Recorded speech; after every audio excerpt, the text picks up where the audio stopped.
The screen is dark, the volume is low. This is 3 hours of facts about ancient Rome that you do not need to remember. They are not the important facts. They will not help you with anything. They are the leftovers of history, the tiny, specific, slightly absurd details that get buried under all the wars and emperors. If you fall asleep during this, you will have missed nothing crucial. That is the point. Let's start with something quietly useless. The word palace comes from the Palatine Hill. That was simply where the wealthy built their houses. It was not a special royal word, just a hill with good views and expensive real estate. Pecuniary means relating to money. It comes from the Latin word pecus, which means cattle. This is because for a long time, the Romans counted their wealth in livestock. A person's net worth was measured in how many cows they owned. The word candidate comes from the white toga worn by men running for office. They wore a bright white garment called a candida to appear cleaner and more virtuous.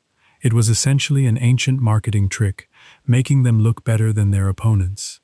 Salary shares its root with the word salt, but it was likely a ration allowance for buying salt, not a soldier's direct payment in salt. The connection is there, but the story is less dramatic than often repeated. The abbreviation et caetera is Latin for etc., which means and the rest. Roman scribes used it when they got tired of listing things. It was a practical shorthand for busy writers who had better things to do. The word forum just meant an open public space in a town. It was not a grand political stage. It was a square where people gathered to shop, talk, and meet, much like a market square today. Spectacles comes from the Latin verb spectere, which means to watch. The first Roman glasses, however, were only for magnifying small text. They did not correct general vision problems like nearsightedness or farsightedness. The word mansion comes from mansio, which was a rest stop on a Roman road. These were places to change horses, not grand homes. The meaning shifted over time to mean a large house. Curriculum vitae is Latin for course of life, but Romans used it to describe a short race or a path, not a job application. It was a practical term for a route taken, not a list of accomplishments. The word triumph was a specific military parade, not a general word for success. A general had to earn the right to hold one by killing a certain number of enemy soldiers. The number changed over time, but it was always a requirement. Taboo is not a Latin word at all. The Roman equivalent was religio, which meant a binding or a scruple. It was a practical term for something that felt wrong or improper, not a sacred law. The word insult comes from insultare, which meant to leap or jump upon. It was a physical action, not a verbal one. Over time, it shifted to mean attacking someone with words instead of your body. The word person comes from the Latin persona, which meant a theatrical mask. Actors wore these masks to project their voices in the theater. The word later came to mean the character being played, and eventually any individual human. The word industry comes from industria, which meant diligence or care. It was not about factories or mass production. It simply meant being careful and thorough in one's work. The word testimony comes from testis, which means witness. Roman trials relied on witnesses to confirm events. A person giving testimony was literally a witness to what happened. The word audience comes from audire, which means to hear. It was about listening to something, not just sitting and watching. An audience was a group of people who had gathered to hear a speaker. The word genius was originally a very different concept. It meant a guiding spirit or the essential nature of a person or thing, often reduced to the idea of one's natural talent or mental ability. It later came to mean someone with exceptional intelligence. The word proper comes from proprius, which meant one's own or particular. It was about ownership and belonging, not about correct behavior. The meaning shifted over time to mean appropriate. The word obvious comes from obviam, which means in the way. Something obvious was literally in the path and hard to miss. It was a physical description before it became a mental one. The word diligent comes from diligens, which meant attentive and careful. It was about paying close attention, not about working hard. The focus was on the quality of the attention. The word punctual comes from punctum, which means a point or a dot. It originally referred to being precise, like hitting a point on a line. Over time, it came to mean being on time. The word salary appears in English through Old French, but its Latin root was already about compensation. The shift from salt money to general wages happened gradually. The word traffic comes from trafficare, which meant to trade or exchange goods. It was about commerce, not about congestion on the roads. The meaning shifted with the arrival of more vehicles. The word frivolous comes from frivolous, which meant trifling or silly. It was a mild word for unimportant things, not a strong judgment. Something frivolous was just not worth serious attention. The word prosaic comes from prosa, which meant straightforward prose. It was about plain, ordinary speech, not the poetic form. It came to mean dull or uninteresting over time. The word negotiate comes from negotium, which meant business or occupation. It was about getting things done in a practical sense.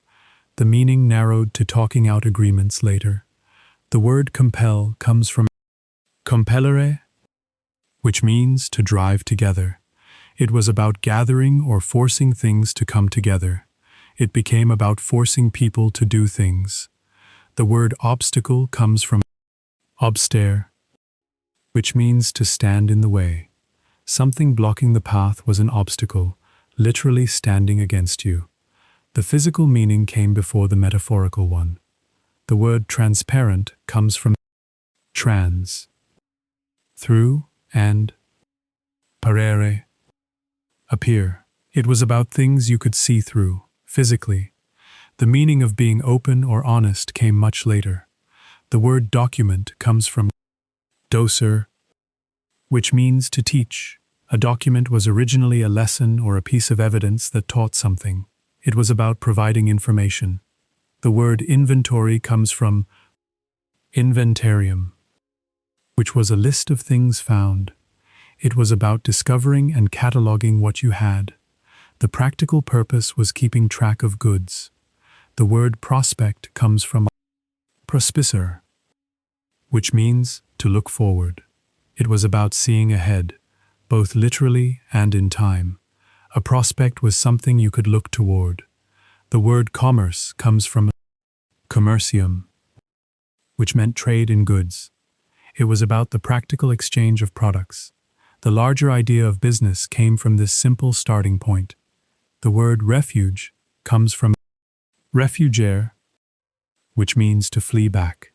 It was about running away to a place of safety. The emphasis was always on the action of escaping, not just the safe place. The word solace comes from solari, which meant to comfort or console. It was about easing someone's mind, not just offering a distraction. The comfort was meant to be real and tangible. Roman roads were not straight by accident. They were deliberately built straight to make surveying easier and to reduce the risk of ambushes. A straight line meant fewer places for enemies to hide, and it made measuring distances more straightforward for the engineers. The concrete the Romans used was called opus caementicium, and it was weaker than modern concrete. However, it could set underwater because the mixture contained volcanic ash from the area around Mount Vesuvius.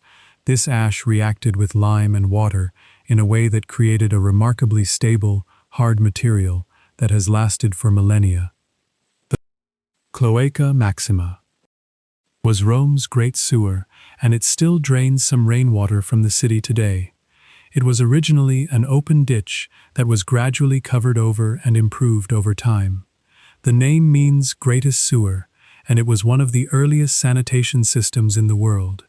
Apartment blocks called insula had a height limit of about 70 feet, but builders often cheated.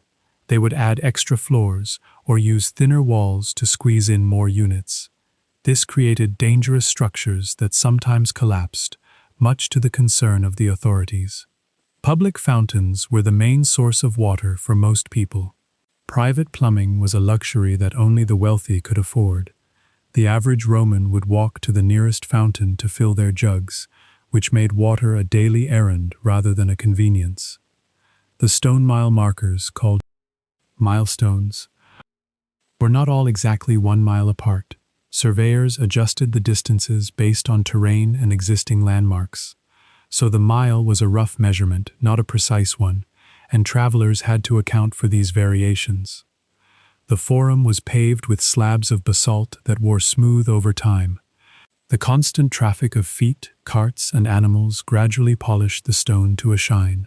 Sections of the pavement had to be replaced periodically because they became too slippery when wet. Bridges were built with wooden pilings that rotted, requiring constant maintenance. The engineers knew the wood would decay, so they planned for regular repairs. Some bridges had their pilings replaced every few decades to keep them standing. The city of Rome was divided into administrative wards called regiones. These were not based on logical neighborhoods or natural boundaries, but were created for practical governance. The divisions changed over time as the city grew and expanded. The water in the aqueducts was often cloudy from sediment. Despite the impressive engineering, the system did not filter the water effectively. People accepted that their drinking water would occasionally be murky, especially after heavy rain. Heated floors, called hypocausts, were used in public baths, but the constant smoke and soot made the rooms grimy. The furnaces burned wood or coal beneath the floor, and the smoke stained the walls and ceilings. Bath attendants had to clean the soot regularly to keep the spaces presentable. The streets were narrow and winding, which made it difficult for carts to pass through at the same time. In many parts of the city, 2 carts could not pass each other. This created traffic jams that were as frustrating in ancient Rome as they are in modern cities. Viae were the main roads, but they were not all paved with stone. Many smaller roads were just packed earth or gravel. Only the major routes received the famous stone paving that has survived to this day. The pomerium was a sacred boundary line around the city, but it was just that, a line on the ground. It was not a wall or a physical barrier. It marked the legal and administrative limits of the city proper. The aqueducts were built with a slight downhill gradient to keep the water flowing. The engineers calculated the slope carefully to maintain a steady stream. Too steep and the water would rush and damage the pipes. Too shallow and it would stagnate. The insulae had no running water or private toilets. Residents used public latrines or chamber pots. The wealthy could afford their own plumbing, but the majority of Romans relied on shared facilities. The streets were not regularly cleaned by the state. Households were responsible for keeping the area in front of their homes clear. This meant that enforcement was uneven, and some streets were perpetually dirty. The Miliarium Aureum was a golden milestone placed in the forum. It was the point from which all roads were measured. Travelers could see the distances to every major city in the empire from this single marker. Fora were public squares that served as marketplaces and meeting points. Each town had its own forum, and the design was surprisingly similar across the empire. The layout included shops, temples that were just buildings, and open space for gatherings. The basilicae were large covered halls used for public business. They were not places of worship, but rather courts and meeting rooms. The design later influenced Christian church architecture. The porticus were covered walkways that provided shade and shelter from rain. They were built in public spaces and along streets. Walking through a porticus was a standard way to get around without being exposed to the weather. The thermae were the grand public baths, but there were also smaller balneae in every neighborhood. The small baths were more common and more affordable. Most Romans used the local bathhouse, not the monumental ones. The lacus were public basins where people could collect water. These were simpler than fountains, just stone basins fed by an aqueduct. They were the most common water source in residential areas. Cloacae were the underground sewers, but they were not connected to every building. Only the major public buildings and wealthy homes had direct access. Most wastewater flowed into open drains or seeped into the ground. The castella were distribution tanks that fed water from the aqueducts into the city's pipes. They regulated the flow to prevent shortages. Each neighborhood received a specific allocation of water.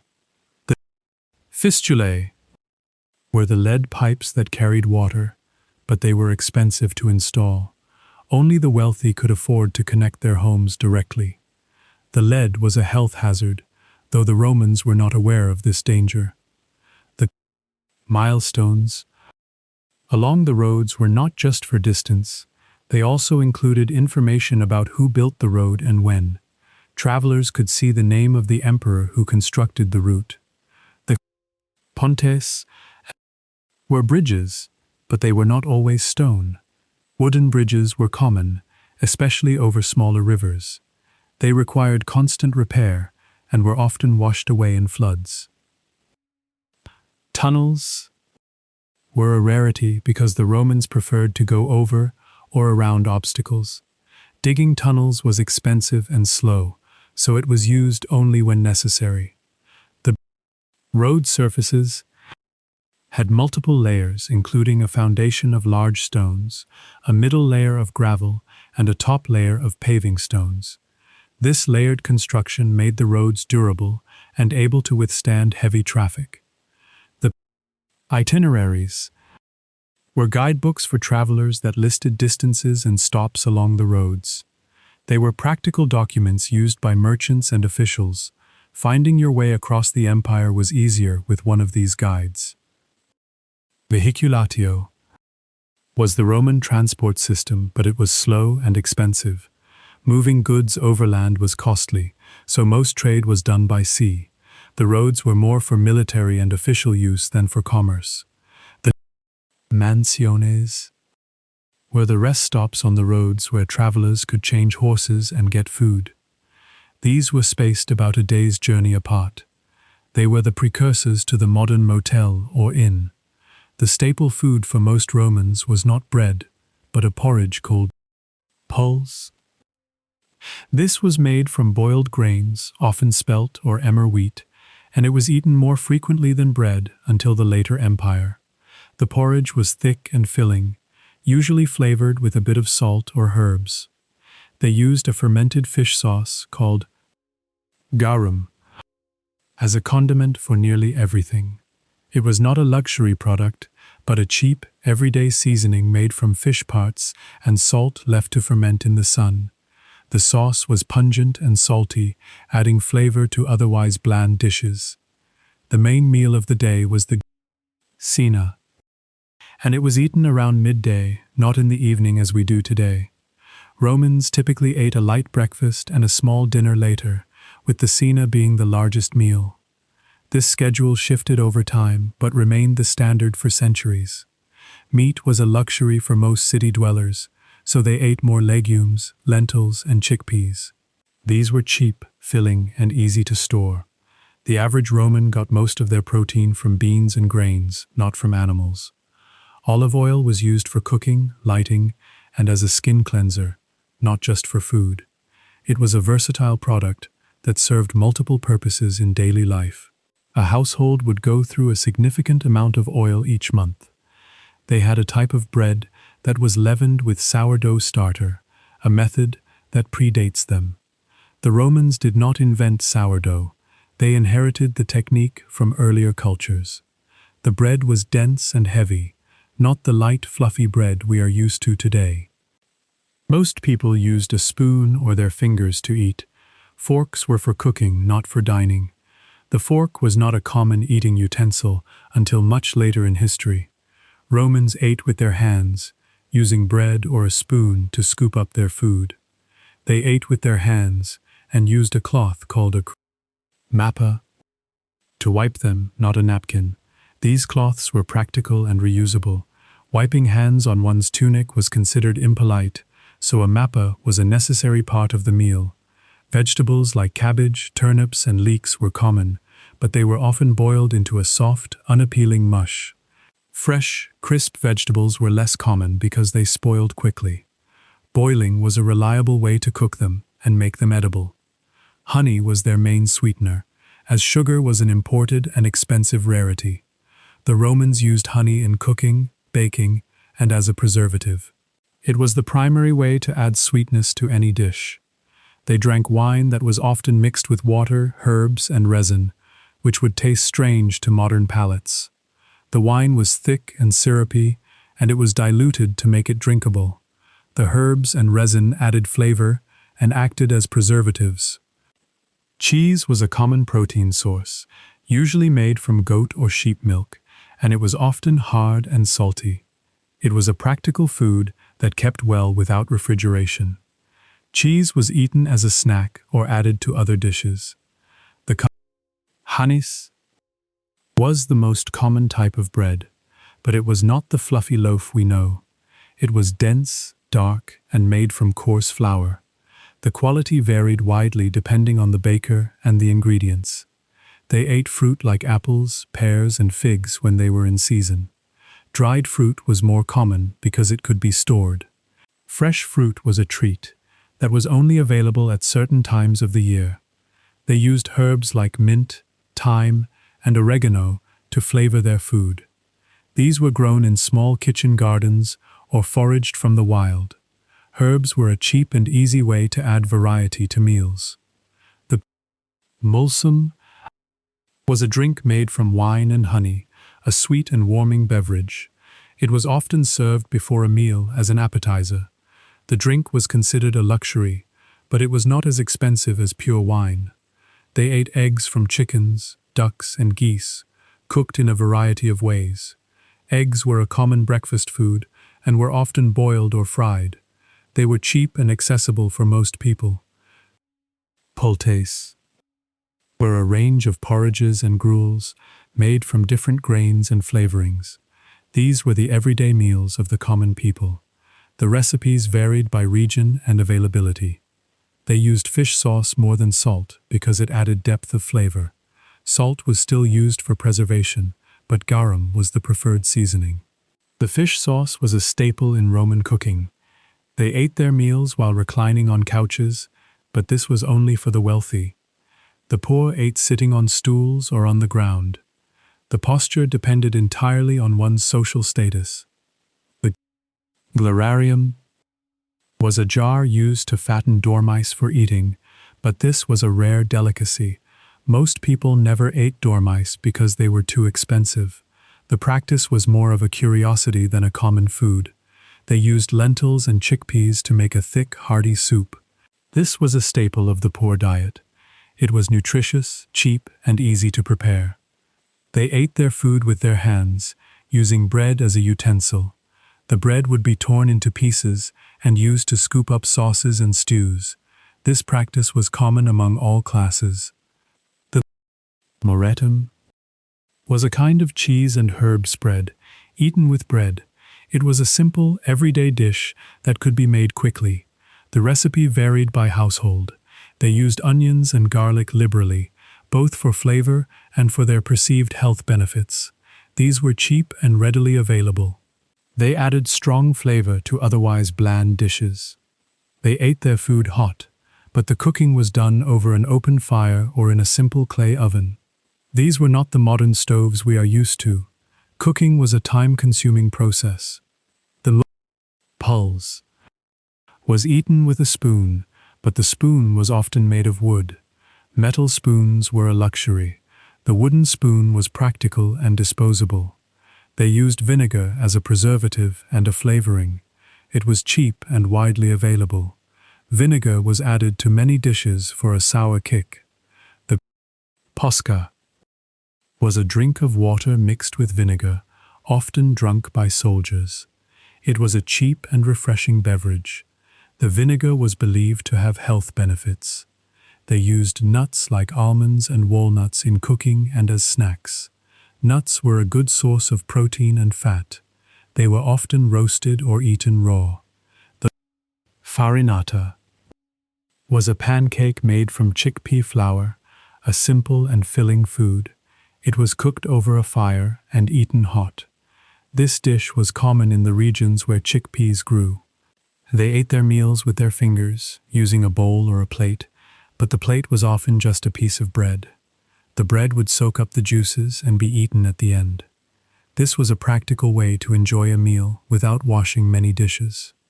The liquamen was another type of fish sauce, similar to garum but slightly different. It was made from different fish and had a distinct flavor.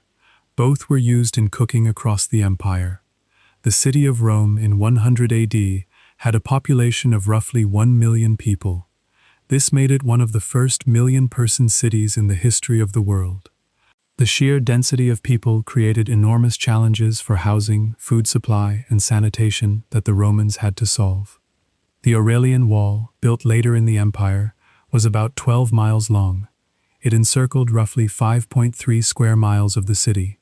This massive wall took years to construct and was a response to the growing threat of invasions.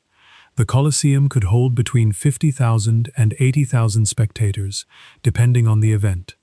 The seating was made of wood and stone, and the number fluctuated because some sections were temporary. It was a large structure, but not the largest entertainment venue in Rome. The Circus Maximus had an even larger capacity, perhaps 150,000 people. But it was just a long oval track for chariot racing, not a grand amphitheater. The stands were built of wood and had to be rebuilt after several fires. The monthly rent for a lower-class apartment was roughly equal to a day's wage for a skilled laborer. This meant that the poor spent a huge portion of their income on housing. It was a difficult existence, with little money left for food or other necessities. The price of a loaf of bread was controlled by the state to prevent riots. The government set the price and subsidized it to keep the population calm. But the bread was often of poor quality and had to be supplemented with other foods. The average life expectancy at birth was around 25 years. This number is heavily skewed by high infant mortality, as many children died before reaching their first birthday. If a person survived childhood, they could live into their 50s or 60s. A Roman soldier's pay was about 225 denarii a year in the 1st century. However, deductions were made for equipment, food, and clothing. The soldier took home much less than the official pay rate. The height of a standard Roman soldier was about 5 foot 7 inches, which is 170 centimeters. This was not the towering figure often depicted in movies. Most soldiers were of average height for the time. The distance from Rome to the port of Ostia was about 18 miles via the Tiber River. It was a journey of several hours by boat or a full day on foot. The river was the main route for trade and travel to the coast. There were about 170 holidays or festival days in the later empire. Many of these were simply work-free days, not religious ceremonies. The number of days off grew over time, creating a large number of non-working days. The standard Roman foot was divided into 12 inches, called unciae. This system was inherited from the Etruscans and was used in construction, trade, and daily life. It was a practical duodecimal system that made calculations easier. The was the basic unit of currency, but it was a bronze coin of low value. It was used for everyday purchases like bread and vegetables. The coin was heavy and cumbersome, making large transactions difficult. The denarius was a silver coin worth 16 asses. It was the standard wage for a skilled laborer. The value fluctuated over time due to inflation and debasement. The sestertius was a bronze coin worth 1/4 of a denarius. It was used for smaller transactions. The coin was common in everyday commerce. The coin aureus was a gold coin worth 25 denarii. It was rarely used by ordinary people. The gold coin was used mostly for large transactions and for storing wealth. The quincunx was a weight measurement of 5 ounces. It was used in trade for weighing goods. The Romans had a precise system of weights and measures for commercial transactions. The libra was the Roman pound, weighing about 327 grams. It was the standard for weight in the empire. The libra was used for everything from food to precious metals. The amphora was a standard unit of measurement for liquids, equal to about 26 liters. It was used for wine, olive oil, and water. The amphora was also the name of the clay jar used to store these liquids. The actus was a unit of length for measuring fields, equal to about 35.5 meters. It was used by surveyors and farmers. The actus helped standardize agricultural measurements across the empire. The jugerum was a unit of area, equal to about 1/4 of a hectare. It was used for measuring land. The jugerum was the basis for taxation and land allocation. The mile was 1,000 paces, but a Roman pace was 2 steps. This meant a Roman mile was about 5,000 feet, slightly shorter than a modern mile. The measurement was based on marching speed. The cubiculus was a small room, often used as a bedroom. It was measured in feet and inches. The size of these rooms was often recorded in property documents. The modius was a unit of dry volume equal to about 8.7 liters. It was used for measuring grain. The modius was crucial for the grain dole and for calculating food supplies. The pes was a Roman foot, and it was about 29.6 centimeters. It was the standard for architectural plans. All Roman buildings were designed using this measurement. The palma was the width of a hand, about 7.4 centimeters. It was a smaller unit for finer measurements. The palma was used in construction and craftsmanship. The digitus was a finger width, about 1.8 centimeters. It was the smallest common unit of measurement. The digitus was used for detailed work, like carving stone or making jewelry. The gradus was a Roman step, about 74 centimeters. It was used in marching and in measuring distances. The gradus was a practical measure for travel. The passus was a Roman pace, about 1.48 meters. It was 2 steps and formed the basis of the mile.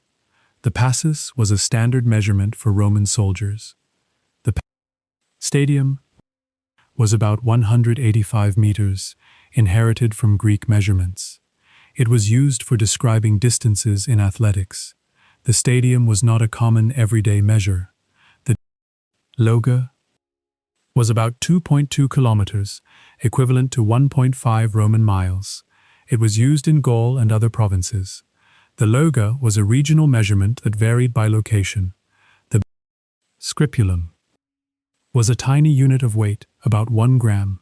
It was used for measuring medicines and precious metals. The scripulum was a precise measurement for valuable goods. The uncia was also a unit of weight, about 27 grams. It was used for all kinds of goods. The uncia was the standard for trade across the empire. The toga was heavy, awkward, and difficult to move in. It was formal wear, not daily attire. It was a large, semicircular piece of wool cloth draped over the body in a complicated way. Most men only wore it for important public occasions, preferring simpler garments for everyday life. Most men wore a simple tunic, a basic wool or linen shirt belted at the waist. This was the standard everyday garment for all classes. The tunic was practical, comfortable, and easy to make. The tunica was a simple rectangle of cloth, folded and sewn, with no tailoring to fit the body. It hung loosely from the shoulders and was held in place by a belt. There was no shaping to the garment, making it easy to produce in large quantities. Wool was more common than linen because it was warmer and easier to produce locally. Linen had to be imported from Egypt or other distant regions. Most Romans wore wool garments that were suitable for the Mediterranean climate. Dyeing cloth was an expensive process, so brown and undyed wool were the most common colors. Bright colors like purple, red, and blue were reserved for the wealthy. The average Roman wore garments in natural, muted tones. The toga praetexta, with a purple border, was a symbol of youth, not just age or status. It was worn by young boys and by magistrates as a sign of their office. The purple border indicated a special status, whether that was youth or authority. Shoes called calcei were leather sandals with hobnails on the soles. They were noisy on the stone streets, making a distinct clicking sound as people walked. The hobnails provided traction, but also wore down the pavement over time. Socks called udons were worn with sandals in colder climates, a fashion they considered barbarian. The Romans viewed wearing socks with sandals as provincial and uncivilized. But in Britain and Gaul, the cold weather made it a practical necessity. Cloaks called panula were worn for travel or in bad weather. They were simple hooded rectangles of heavy wool or leather. The panula was practical and easy to throw on over other garments. Clothes were washed in urine, which was a source of ammonia, a common practice, not a secret. Fullers collected urine from public latrines for use in their laundries. The ammonia helped remove stains and brighten the fabric. Fulleries, which were laundries, were located in industrial districts because of the smell. The process of washing clothes with urine produced a strong, unpleasant odor. These businesses were clustered away from residential areas for obvious reasons. The stola was a long dress worn by married women, but it was gradually abandoned as a requirement. It was a traditional garment that fell out of fashion over time. By the later empire, many women preferred simpler attire. The palla was a shawl worn by women over their tunics. It was a simple rectangle of cloth that could be draped in various ways. The palla provided warmth and could be used to cover the head. The subbucula was an undershirt worn under the tunic for warmth and to absorb sweat. It was a practical garment that kept outer clothing clean. The subbucula was usually made of linen. The sagum was a heavy wool cloak worn by soldiers and travelers. It was a practical garment for outdoor wear. The sagum was often waterproofed with wax or oil.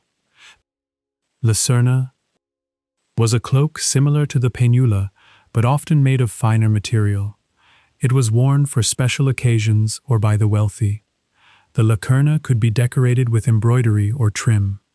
The bracae were trousers worn by soldiers and foreigners, but they were considered barbarian attire. The Romans preferred tunics and considered trousers a foreign custom. Over time, however, they adopted bracae for practical reasons in colder regions. The cuculus was a hood that could be attached to a cloak or worn separately. It was a practical head covering for protection from the rain. The cuculus was common in northern provinces. The focale was a scarf worn around the neck for warmth. It was especially common among soldiers and travelers. The focale was a simple rectangle of cloth, often wool. The zonula was a narrow belt worn by women around the waist. It was used to adjust the fit of the tunic. The belt was often decorated with simple ornaments. The cestus was a type of girdle worn by men to hold up their tunics. It was a practical item for keeping the garment in place. The cestus was usually made of leather. The fibula was a brooch used to fasten cloaks, a simple but essential tool. It worked like a safety pin, holding the fabric together. The fibula was often made of bronze or iron, and could be quite plain or elaborately decorated.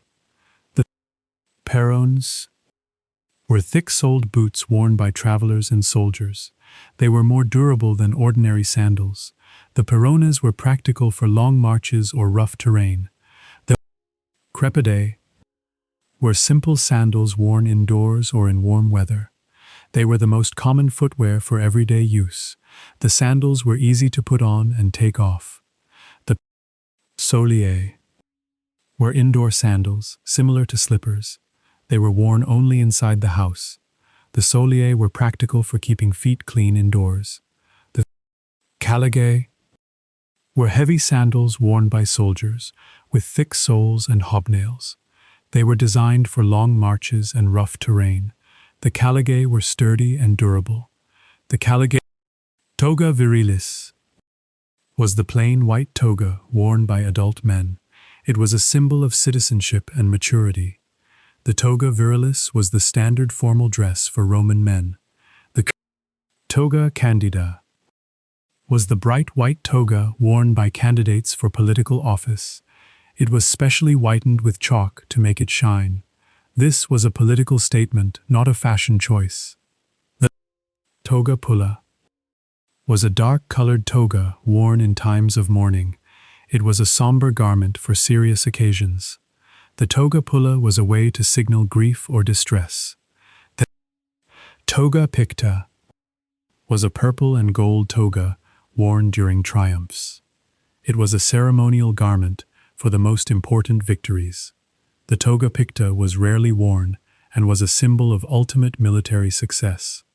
The toga trabea was a striped toga worn by high-ranking priests and officials. It was a ceremonial garment with specific colors and patterns. The trabea was a sign of rank and authority. The laina was a heavy woolen cloak worn by priests and officials. It was a traditional garment that was rarely used outside official ceremonies. The laina was a symbol of old Roman tradition. The petasus was a wide-brimmed hat worn by travelers to protect from the sun. It was a practical accessory for outdoor journeys. The petasus was often made of felt or leather and could be tied under the chin. The gallerus was a leather cap worn by workers and slaves. It was a simple, practical head covering for protection from the sun and dirt. The gallerus was unadorned and purely functional. The Senate was not a parliament in the modern sense. It was an advisory council for magistrates. It had no power to pass laws on its own and could only offer recommendations. The real authority rested with the elected officials who presented legislation to the assemblies. The office of consul was limited to 1 year to prevent anyone from holding power for too long. 2 consuls served simultaneously, and they could veto each other's decisions. This system of checks and balances was designed to keep any one person from becoming too powerful. The censor was a magistrate whose job was to conduct the census and review public morals. He counted the population and assessed property for taxation. The censor also had the authority to remove senators who were deemed unworthy. A tribune was a powerful official who could veto legislation and protect the rights of the common people. The tribunes were elected by the plebeians and had the authority to intervene on behalf of citizens. Their power was significant and could block the actions of other magistrates.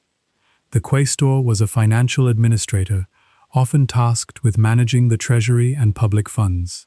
They handled the money for the state and for military campaigns. The quaestors were the entry-level magistrates for young men beginning their political careers. The aedile was in charge of public works, markets, and games. He ensured that the streets were clean, the markets were fair, and the festivals were entertaining. It was essentially a city manager's job with a lot of practical duties.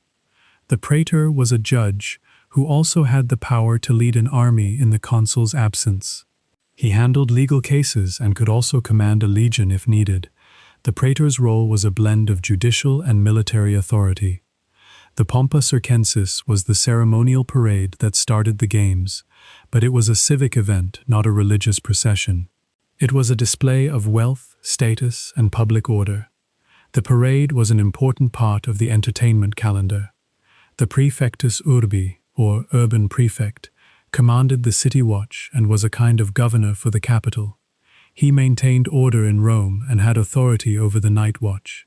His job was to keep the city safe and manage emergencies. A governor of a province was usually a former consul or praetor serving a one-year term.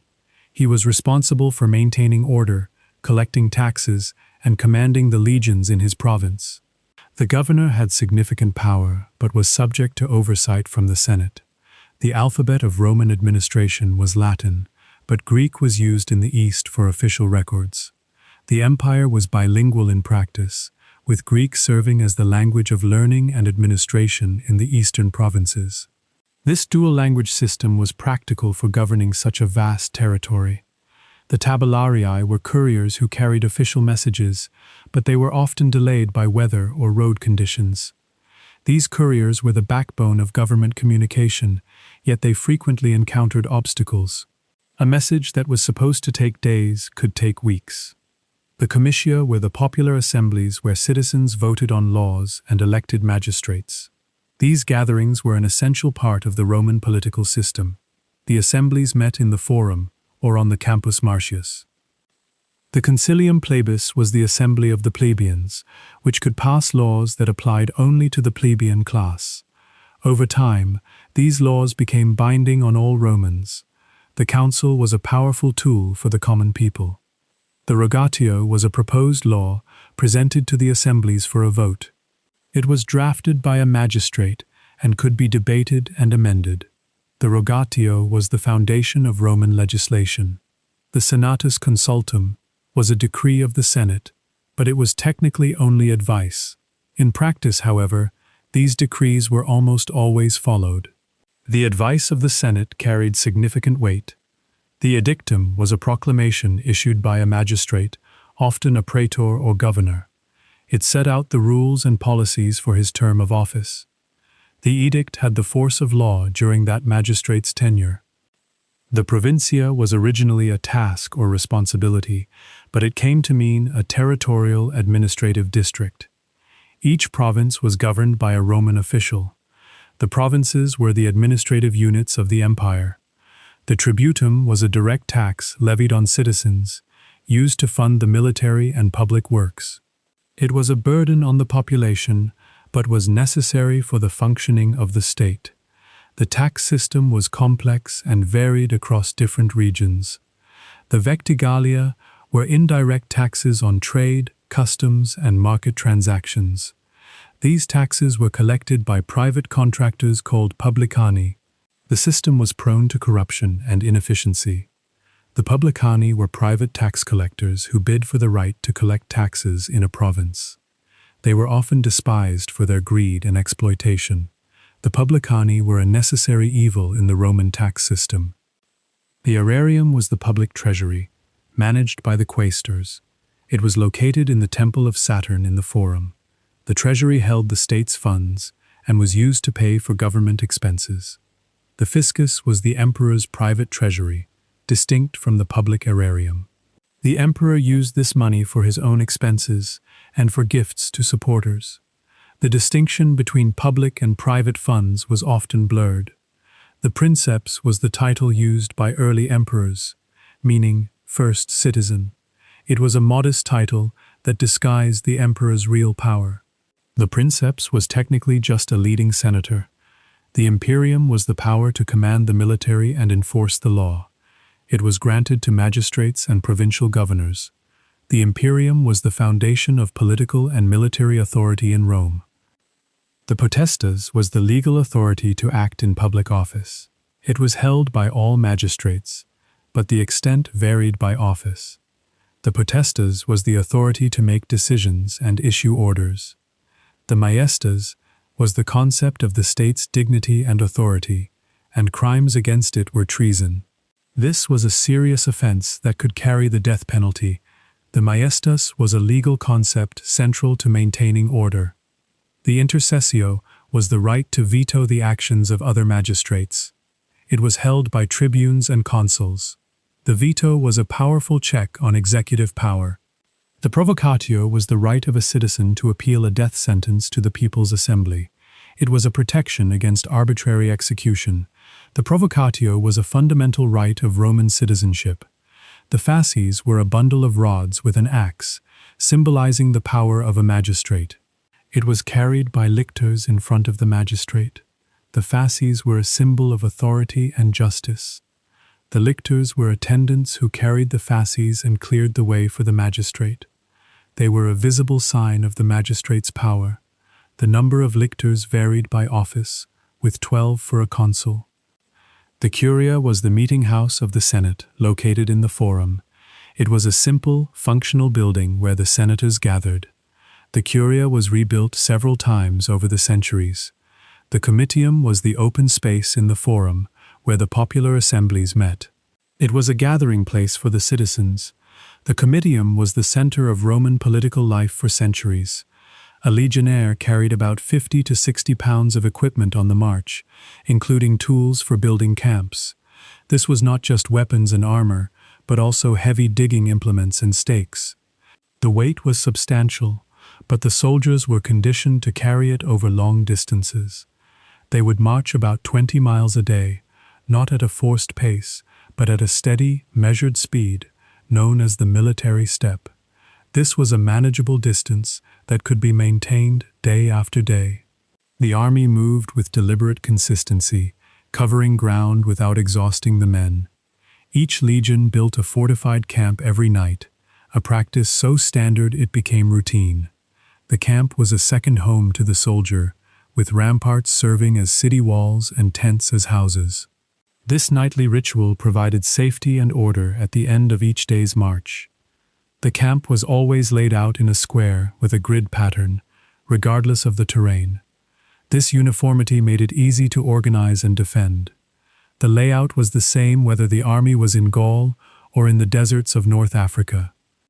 The pilum was a heavy javelin designed to bend on impact, preventing the enemy from throwing it back. It had a soft iron shank that would deform when it struck a shield or the ground. This design meant the enemy could not return the weapon, giving the Romans a tactical advantage. The scutum was a large, curved, rectangular shield that protected the soldier's body. Soldiers carried it on their left side and used it to form a protective wall in battle. The shield was made of wood and covered with leather or hide for durability. Not all soldiers were Roman citizens. Auxiliaries from the provinces could join and earn citizenship after 25 years of service. This was a powerful incentive for non-citizens to enlist.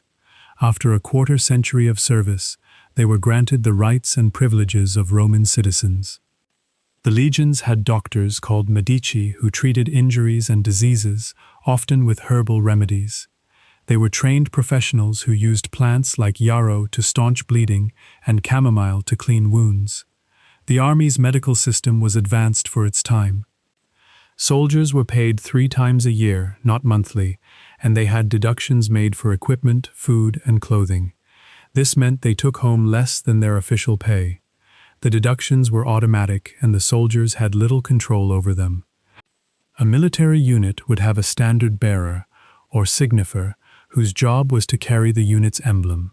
He was responsible for the sacred standards that represented the unit's honor. Losing the standard was a disgrace that could lead to severe punishment. The eagles, or aquilae, were the most important standards of the legion, and losing one was a great dishonor. Each legion had its own eagle standard, and it was treated with immense respect. The loss of an eagle was a blow to the entire unit. The cornisan was a horn blower who gave signals during battle and camp life. His horn was used to communicate orders across the noisy battlefield. The sound of the horn was often indistinguishable from other battle noises, but it was a vital part of military communication. When on campaign, soldiers carried their own food supplies, including wheat, pulses, and a flask of oil. They had to be self-sufficient for days at a time. The pack also included a mess kit with a dish, cup, and cooking utensils.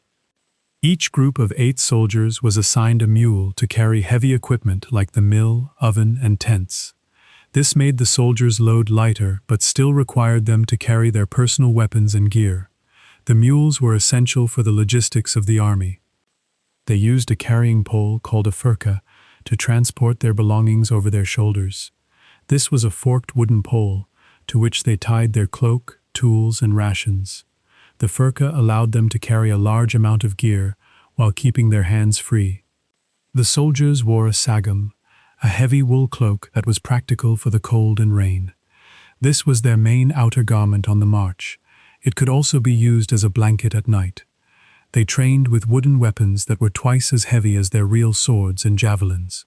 This made the real weapons feel light and easy to use in battle. The training was intense and designed to build strength and skill. The initial training of a recruit included marching 20 Roman miles in 5 summer hours while carrying heavy equipment. This was the regular step and was just the start of their conditioning. They then progressed to the faster step, which was an even greater challenge. They built roads, bridges, and fortifications, acting as engineers and builders as much as fighters. The army was responsible for the infrastructure of the empire. Their skills in construction were essential for controlling conquered territories. The Valetudinarium was the legionary hospital, and it had wards, operating theaters, and instruments. The remains of one such hospital have been found at Neuss in Germany. These hospitals were well equipped and showed a high level of medical knowledge. Medicinal plants were grown near forts for treating wounds and illnesses. Yarrow, centauri, and chamomile were among the plants used by army doctors.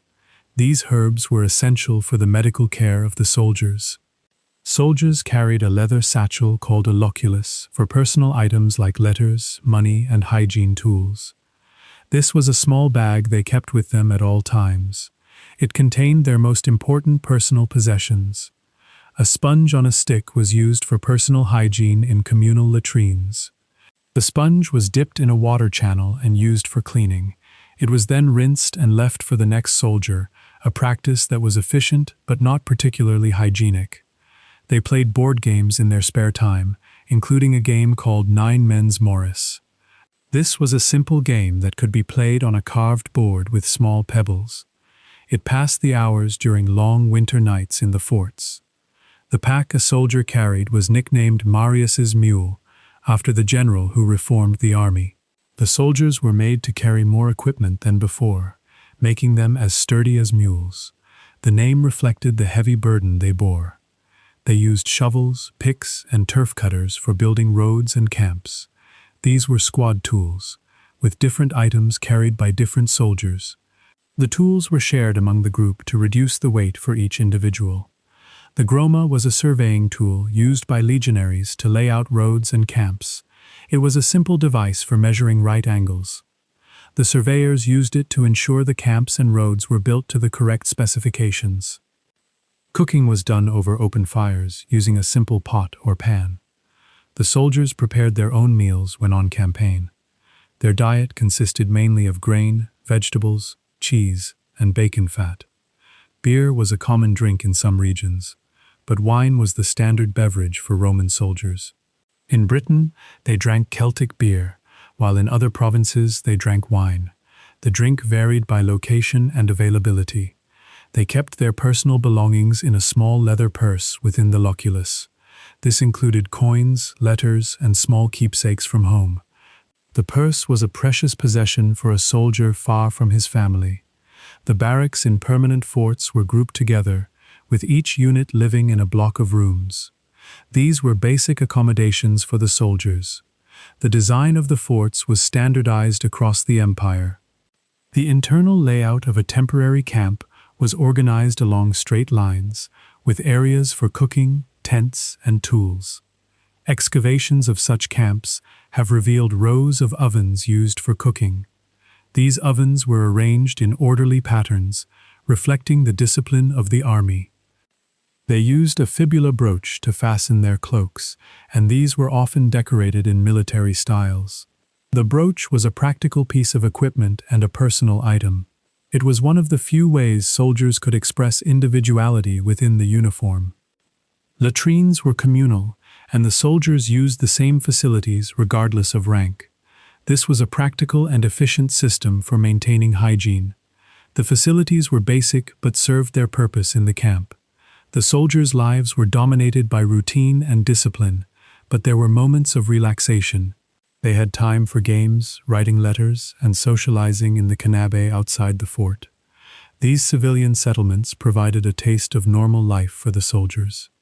A Roman man typically had 3 names: the praenomen or first name, the nomen or clan name, and the cognomen or branch name. This was not a first, middle, last system in the modern sense. Each part of the name served a specific purpose in identifying a person's family and lineage. The praenomina were quite limited in number, with only about 20 common ones in use. Gaius, Lucius, Marcus, and Publius were among the most popular. This meant that many men shared the same first name, causing a great deal of potential confusion. The cognomen often started as a nickname, frequently based on a physical characteristic like Calvus, for a bald man. These nicknames became hereditary over time. A family name might originally have described an ancestor's appearance or personality. Women usually had only the feminine form of the clan name, so a family of all girls would all be named Julia. There was no distinction between sisters in their formal names. They were distinguished by their order of birth, like Julia Major and Julia Minor. The name Caesar might have meant hairy, or could have come from an ancestor born by Caesarean section. The procedure was rare and risky, making such a birth notable. The origin of the name remains uncertain, but these are the leading theories.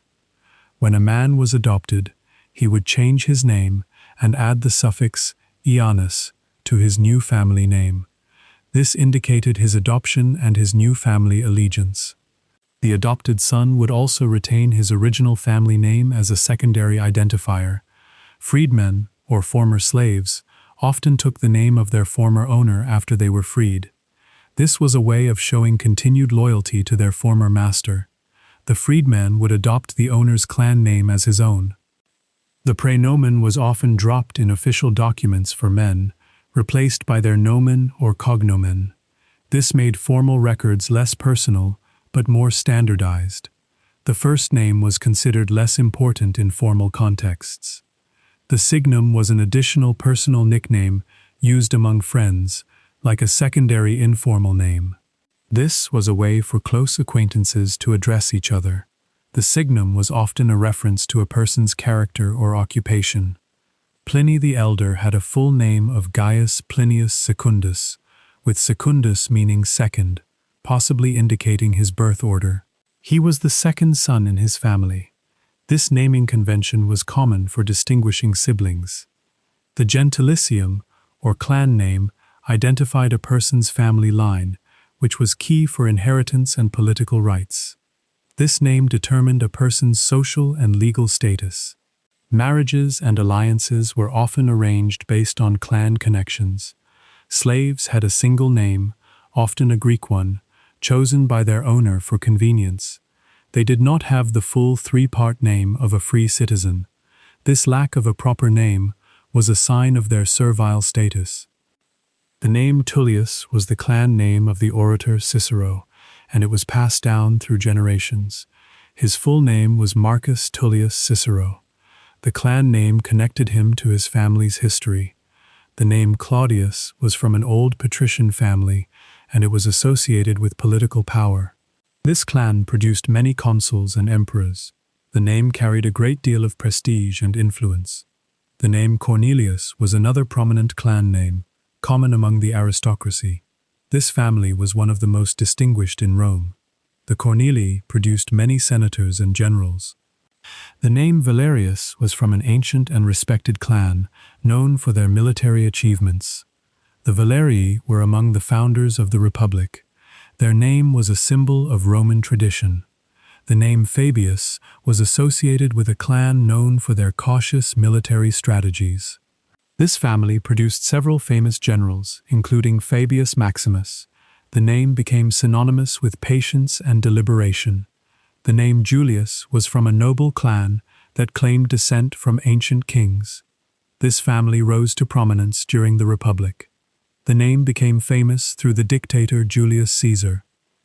The name Aemilius was from another old patrician clan, known for their statesmanship. The Aemilii were a powerful political family. Their name was a mark of high social standing. The use of the three-part name was not universal across the empire. In the provinces, people often adopted Roman names but retained local naming customs. The naming system was a marker of Roman citizenship. The tria nomina was the formal naming convention for male citizens. It distinguished citizens from foreigners and slaves. The system was a key part of Roman identity. Many of these Roman names survive today as first names and surnames. Marcus, Lucius, Julius, and others are still used. The influence of Rome on modern naming is profound. The name Antonius became famous through Mark Antony, a general in the civil wars. This name was common among the Roman elite. Antony's full name was Marcus Antonius. The name Tiberius was used by the second Roman emperor. It was a personal name in the Claudian family. The name became associated with imperial power. The name Drusus was a cognomen used by members of the Claudian family. It was a hereditary nickname. The name was often passed down through generations. The name Germanicus was a victory title given to a general who conquered Germanic territories. It became a hereditary name within the imperial family. The name commemorated a military success. The name Caligula was a nickname meaning little soldier's boot. It was given to the Emperor Gaius when he was a child. The nickname stuck and became his name in history. The name Nero was a Sabine name adopted by the imperial family. It was used by several emperors. The name became infamous through the Emperor Nero. The name Otho was used by a short-lived emperor in the year of the four emperors. It was an Etruscan name. The name was rare and unusual. The name Vitellius was another family name from a prominent clan. It was used by an emperor in the Civil War year. The name was associated with a brief reign. The name Titus was a common praenomen, meaning honorable. It was used by the Emperor Titus. The name was a standard first name for many Romans. The name Domitian was the name of the last Flavian emperor. It was a praenomen that became a name. The name was associated with a period of absolute rule. The name Trajan was a name of Spanish origin, adopted by the emperor. It was a sign of the empire's expansion beyond Italy. The name became a symbol of Roman expansion. The name Hadrian was a family name, possibly from the town of Hadria. It was used by the Emperor Hadrian. The name was a regional name that became imperial. The name Antoninus was a clan name of the Emperor Antoninus Pius. It became a dynastic name. The name was a marker of the Antonine dynasty. The 12 Tables, the first Roman legal code, stated that a creditor could cut a debtor into pieces if the debt remained unpaid. This was a symbolic threat rather than an actual practice, and there is no record of it ever being enforced. The law was meant to emphasize the seriousness of debt, not to describe a common punishment.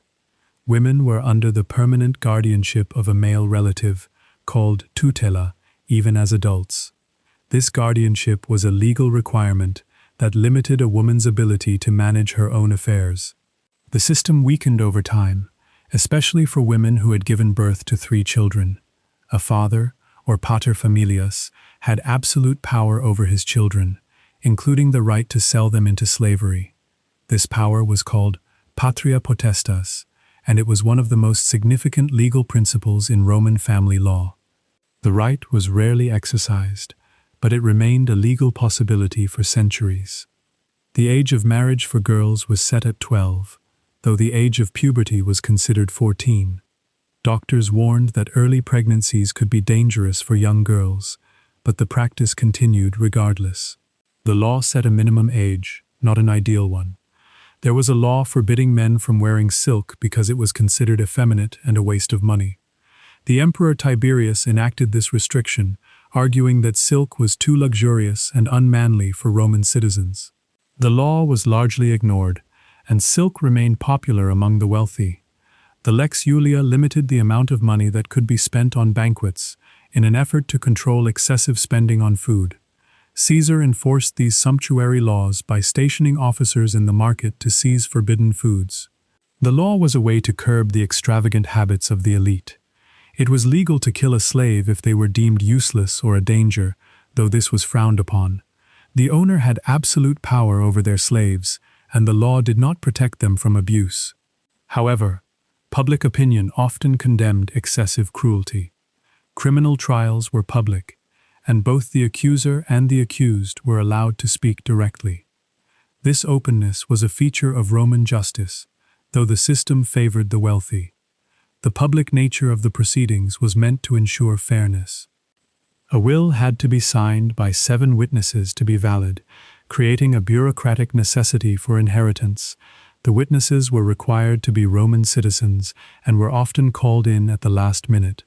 The law ensured that the will was properly documented and difficult to forge.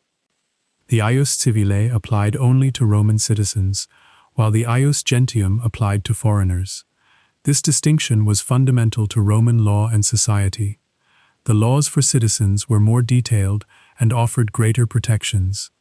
They had a veto system, but it was not a formal power like today's presidential veto. It was a physical action, a tribune shouting, "I forbid," at a public meeting. The shout could halt proceedings and prevent a vote from taking place.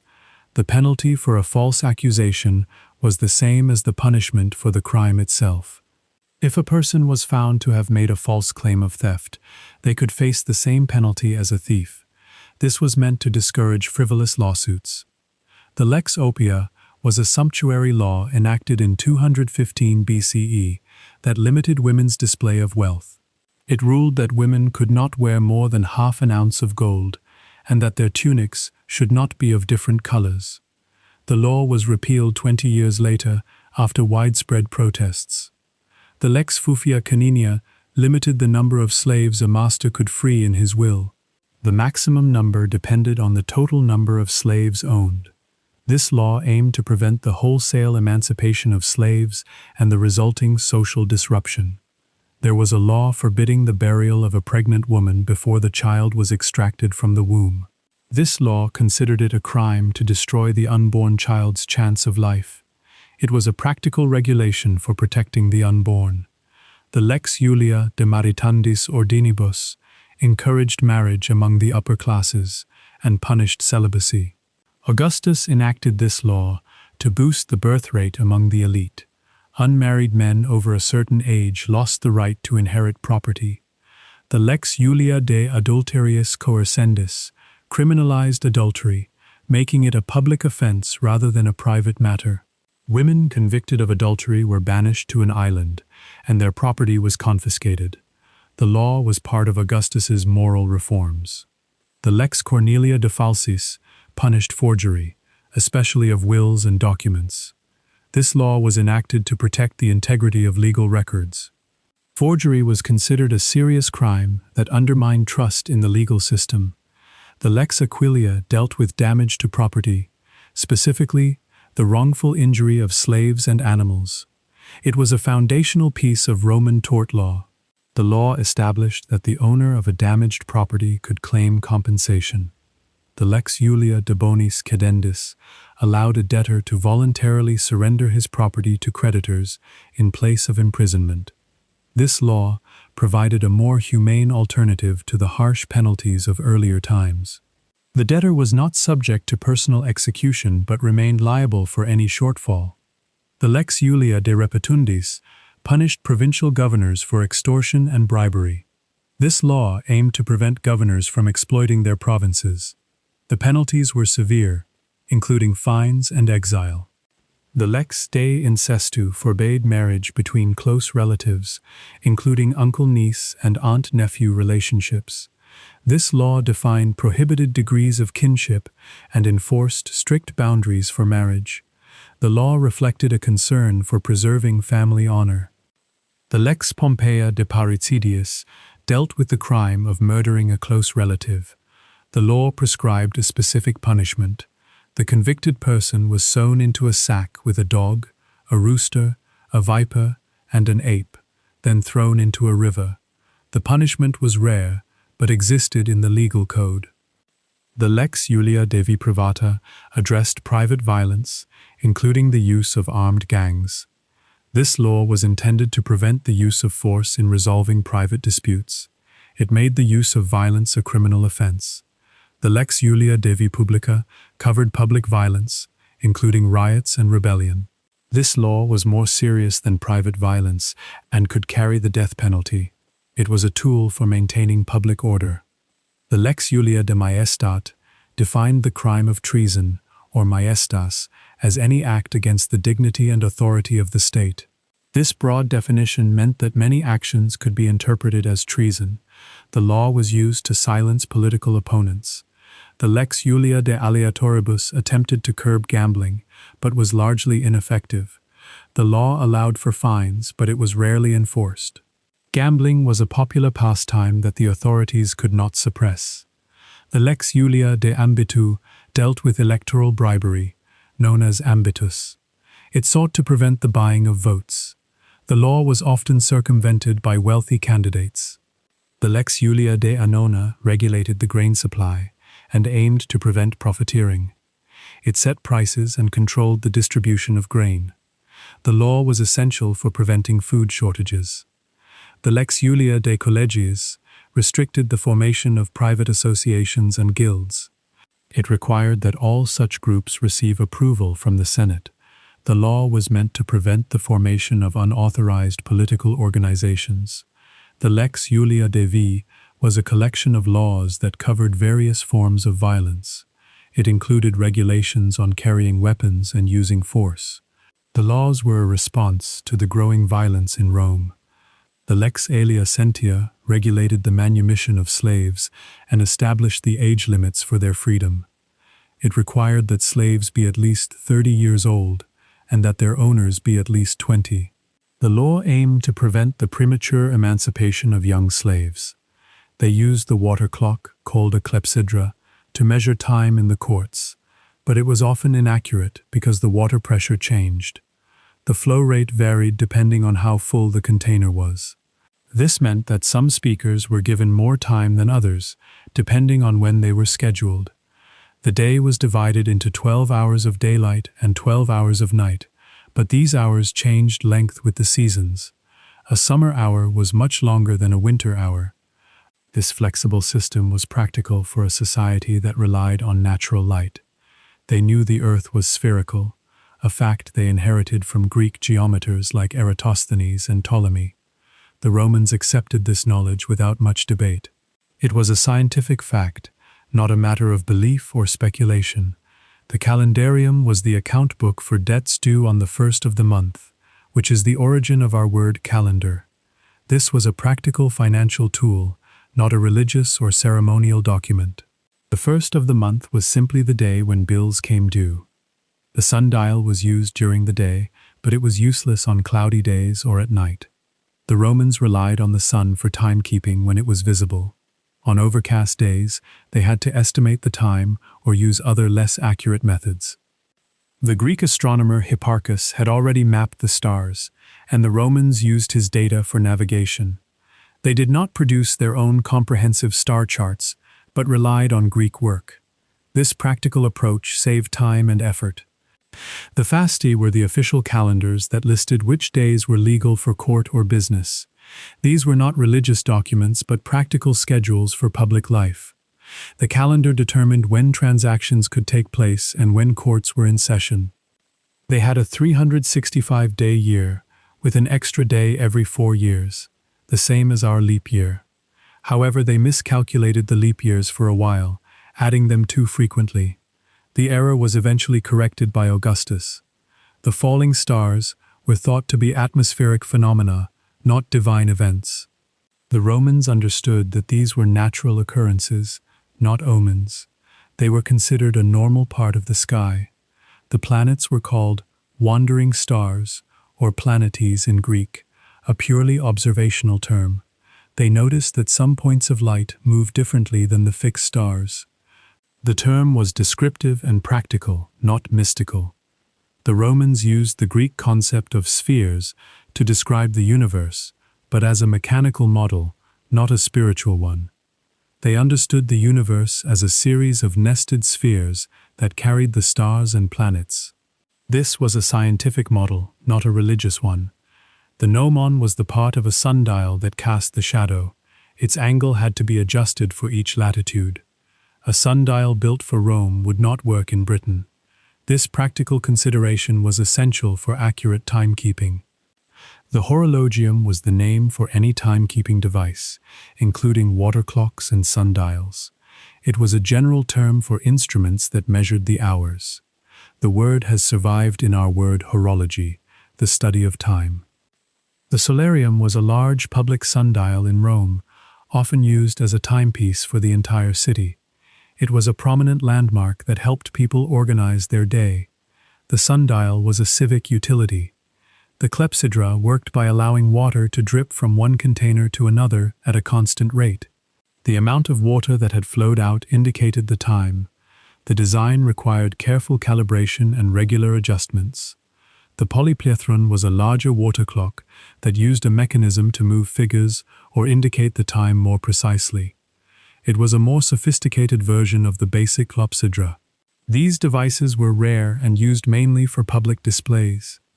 The astronomical observations of the Romans were often practical, used for agriculture and navigation. They tracked the rising and setting of certain stars to know when to plant crops or set sail. The sky was a practical guide for daily life. The zodiac was known to the Romans through Greek astronomy, but they viewed it as a mathematical framework for mapping the sky, not as a system of prediction. It was a coordinate system, not a source of fortune-telling. The constellations were simply a way to organize observations. The tropics were understood as the lines on the globe where the sun is directly overhead at the solstices. The Romans knew these were the northernmost and southernmost points of the sun's path. This was a geographic and astronomical fact. The Arctic and Antarctic were known as the regions around the poles, but they were not well understood. The Romans knew these were cold, distant places where the sun did not set or rise for long periods. The descriptions were based on second-hand reports.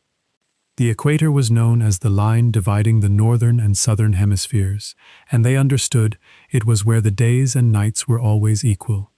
This was a geographical fact they inherited from Greek geographers. The concept was useful for understanding the globe.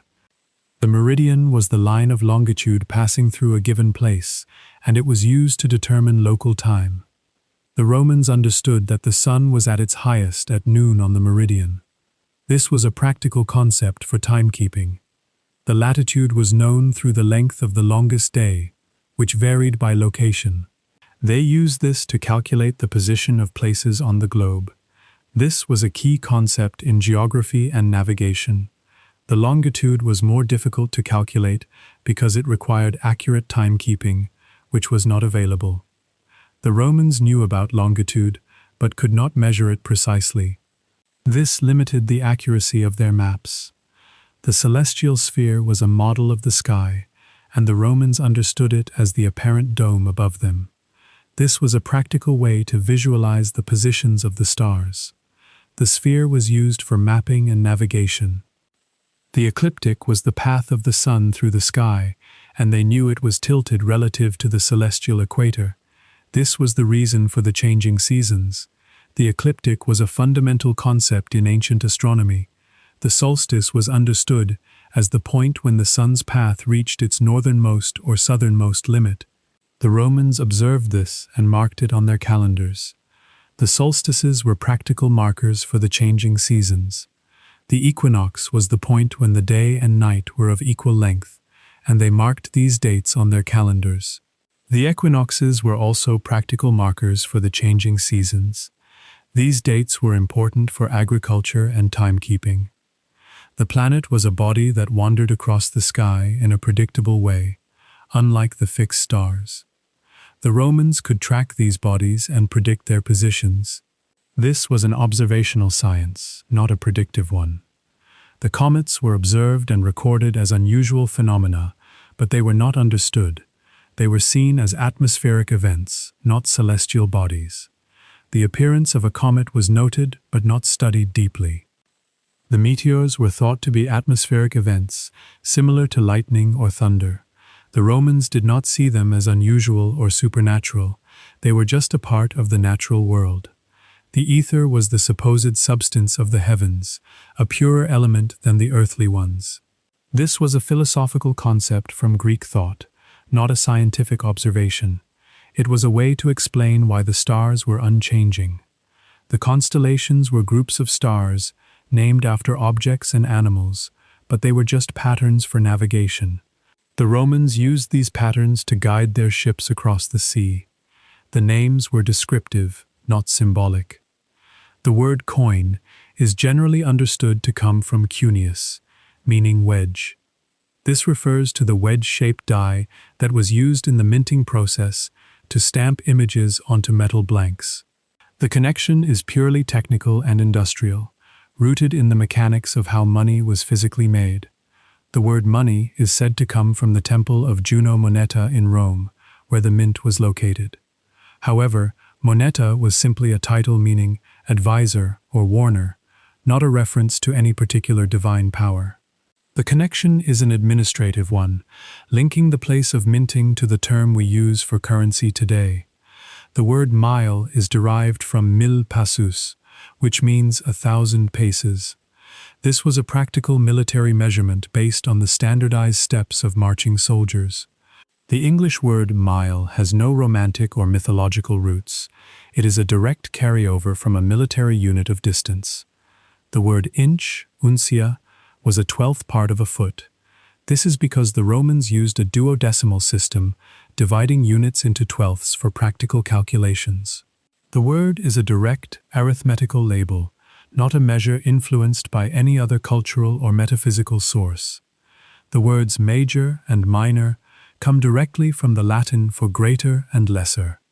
They were used in a wide range of contexts, from architecture to music, to indicate relative size or importance. These are plain comparative terms, not elevated or specialized technical jargon. The word sole, referring to the bottom of a shoe or foot, comes from solea, which meant a flatfish or a sandal. The connection is about shape and position relative to the ground. This origin is based on physical resemblance and practical observation. The word window does not have a Latin root, as it comes from Old Norse via the Germanic languages. The Latin word for window was fenestra, and it is this root that gave us defenestration. The Roman word was simply a practical label for an opening in a wall. The word street comes from strata, meaning paved road. This was a technical term for a specific type of road construction. The English word is a direct borrowing from a Roman engineering term. The word wall, vallum, was originally a rampart made of earth and wooden stakes, not a stone barrier. It was a defensive structure that could be built quickly. The word reflects the practical, temporary nature of early military fortifications. The word port comes from porta, which means a gate. This is because the gates in the city walls were often the location of commercial activity and entry points for travelers. The connection is architectural and locational. The word treasure comes from thesaurus, which was just a storage room or repository. It did not originally imply gold or jewels, but simply a place where things were kept. The modern meaning evolved from a description of the container to its valuable contents. The word road has no Latin root. It comes from the Old English word rad, meaning a ride or expedition. The concept of a road existed in Britain before the Romans arrived, and the name for it was not replaced. The English word for this type of path is purely Germanic. The word fruit comes from fructus, meaning enjoyment or produce. It was used for agricultural products and the benefits of labor. The origin is about utility and the results of cultivation, not about any symbolic or romantic meaning. The word plant comes from planta, which meant a sole of the foot or a shoot. The connection is between a shoot taking root and the foot making contact with the ground. This origin is based on an analogy between growth and standing. The word temple in an architectural sense comes from templum, which meant a sacred space or observation area. It originally referred to a designated open space for taking auspices, which was a practical location for observation.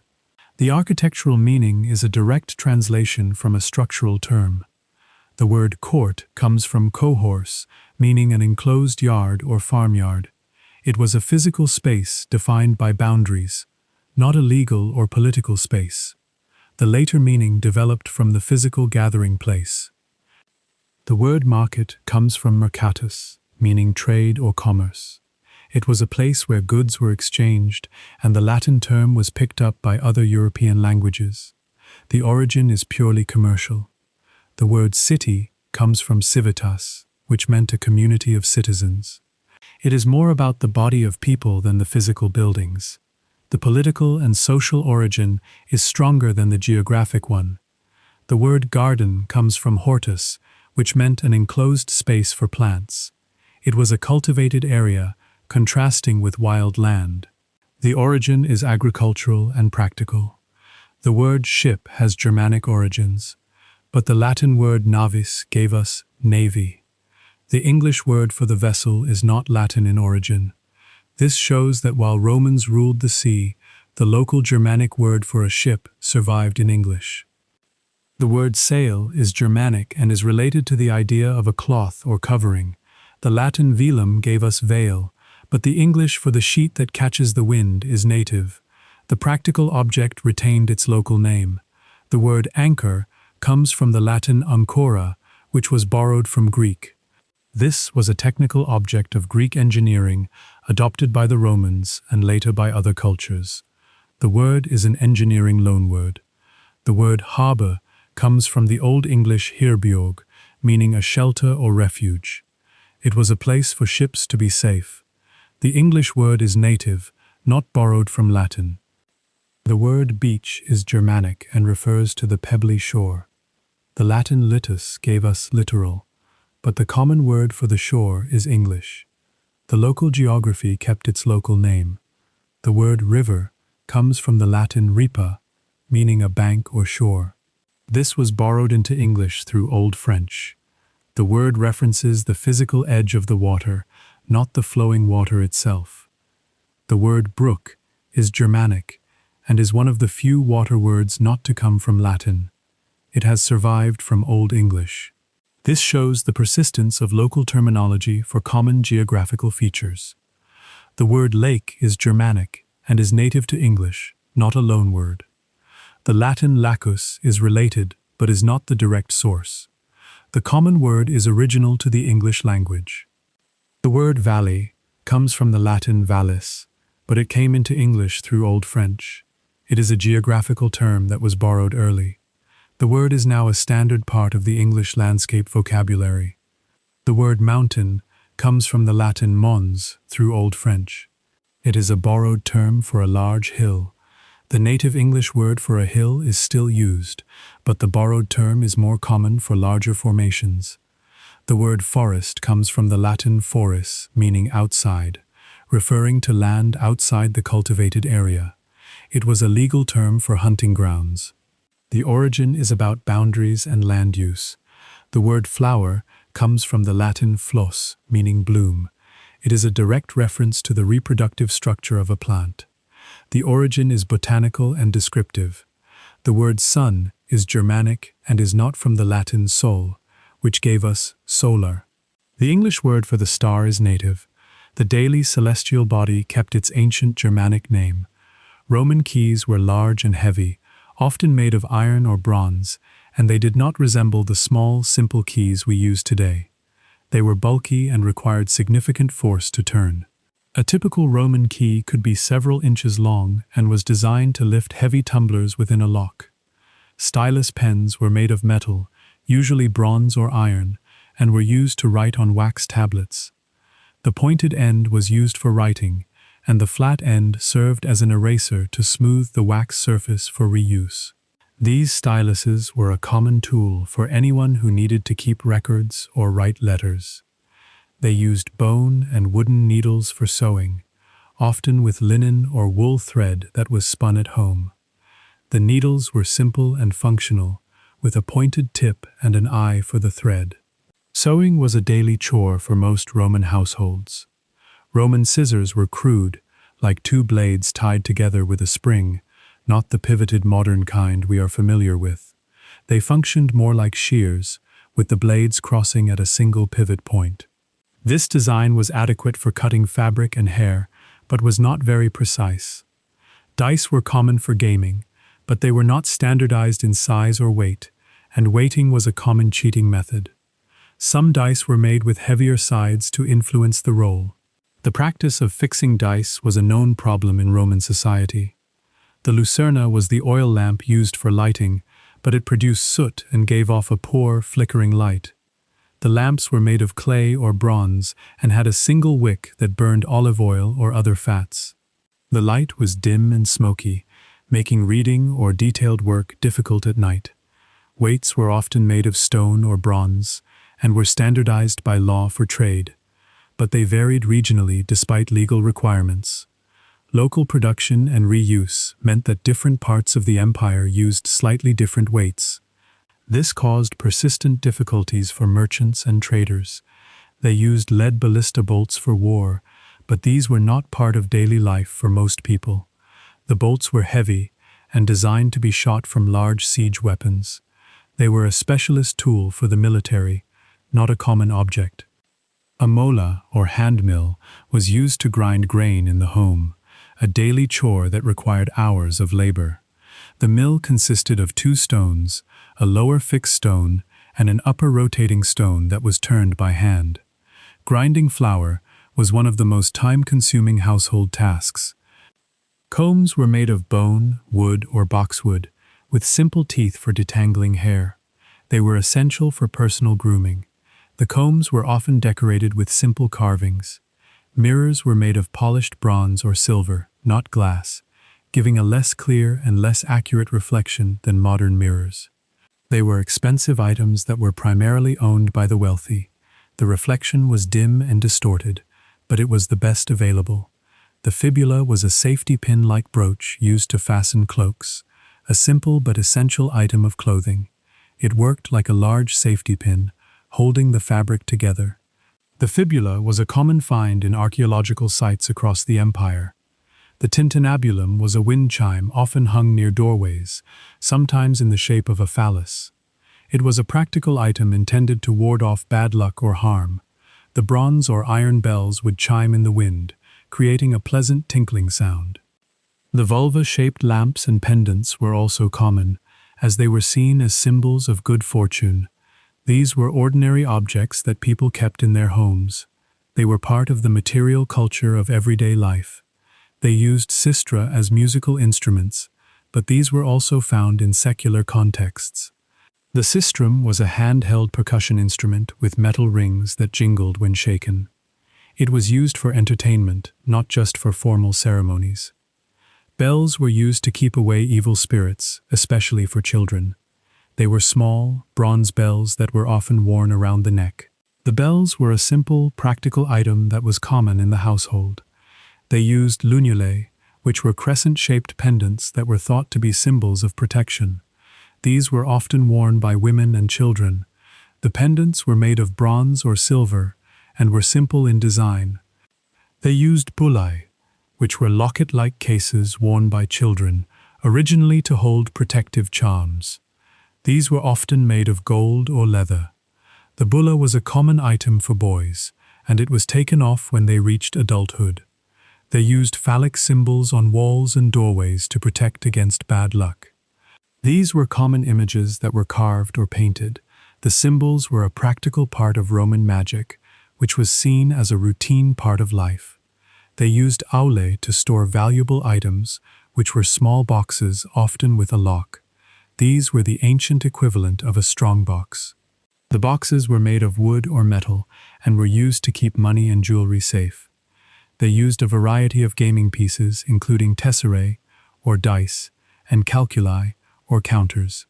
These were used for board games. The pieces were often made of bone, glass, or clay. They used strigils to scrape oil and dirt from their skin after bathing. These were curved metal instruments, usually made of bronze. The strigil was an essential item for personal hygiene at the baths. They used unguentaria, or small glass bottles, to hold perfumes and oils. These were common in both wealthy and poorer households. The bottles were often small and made of glass, sometimes with a narrow neck.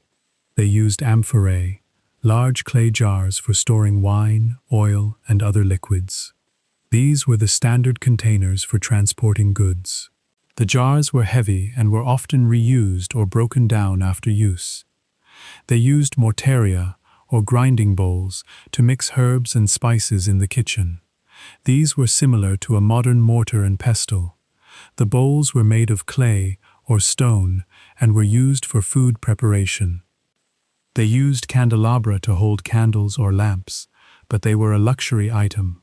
Most people used a simple clay lamp, not a stand. The candelabra were often made of bronze and were intricately decorated.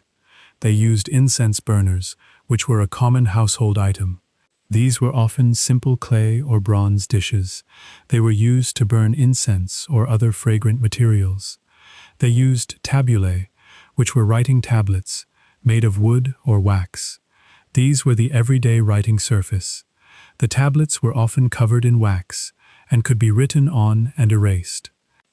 They used cerae, which were wax tablets, and these were the most common writing surface for everyday notes. They were used for writing and drawing. The tablets were made of wood with a layer of wax on the surface. They used ferramenta, which were general iron tools, used for a variety of tasks. These included hammers, chisels, and pliers. These were the basic tools of Roman craftsmanship. They used sculponiae, which were wooden shoes or clogs worn in wet conditions. These were practical items for muddy streets. The wooden soles were raised above the ground. They used metellae, which were chamber pots, for indoor use at night. These were simple clay vessels. They were a necessary item for any Roman home. They used fasces, bundles of rods with an axe, but these were symbols of authority, not daily objects for ordinary people. They were carried by lictors. The fasces were a public symbol of power. The oak tree was considered the most important tree for building because it was strong and resistant to rot. Roman builders preferred oak for structural beams and foundations.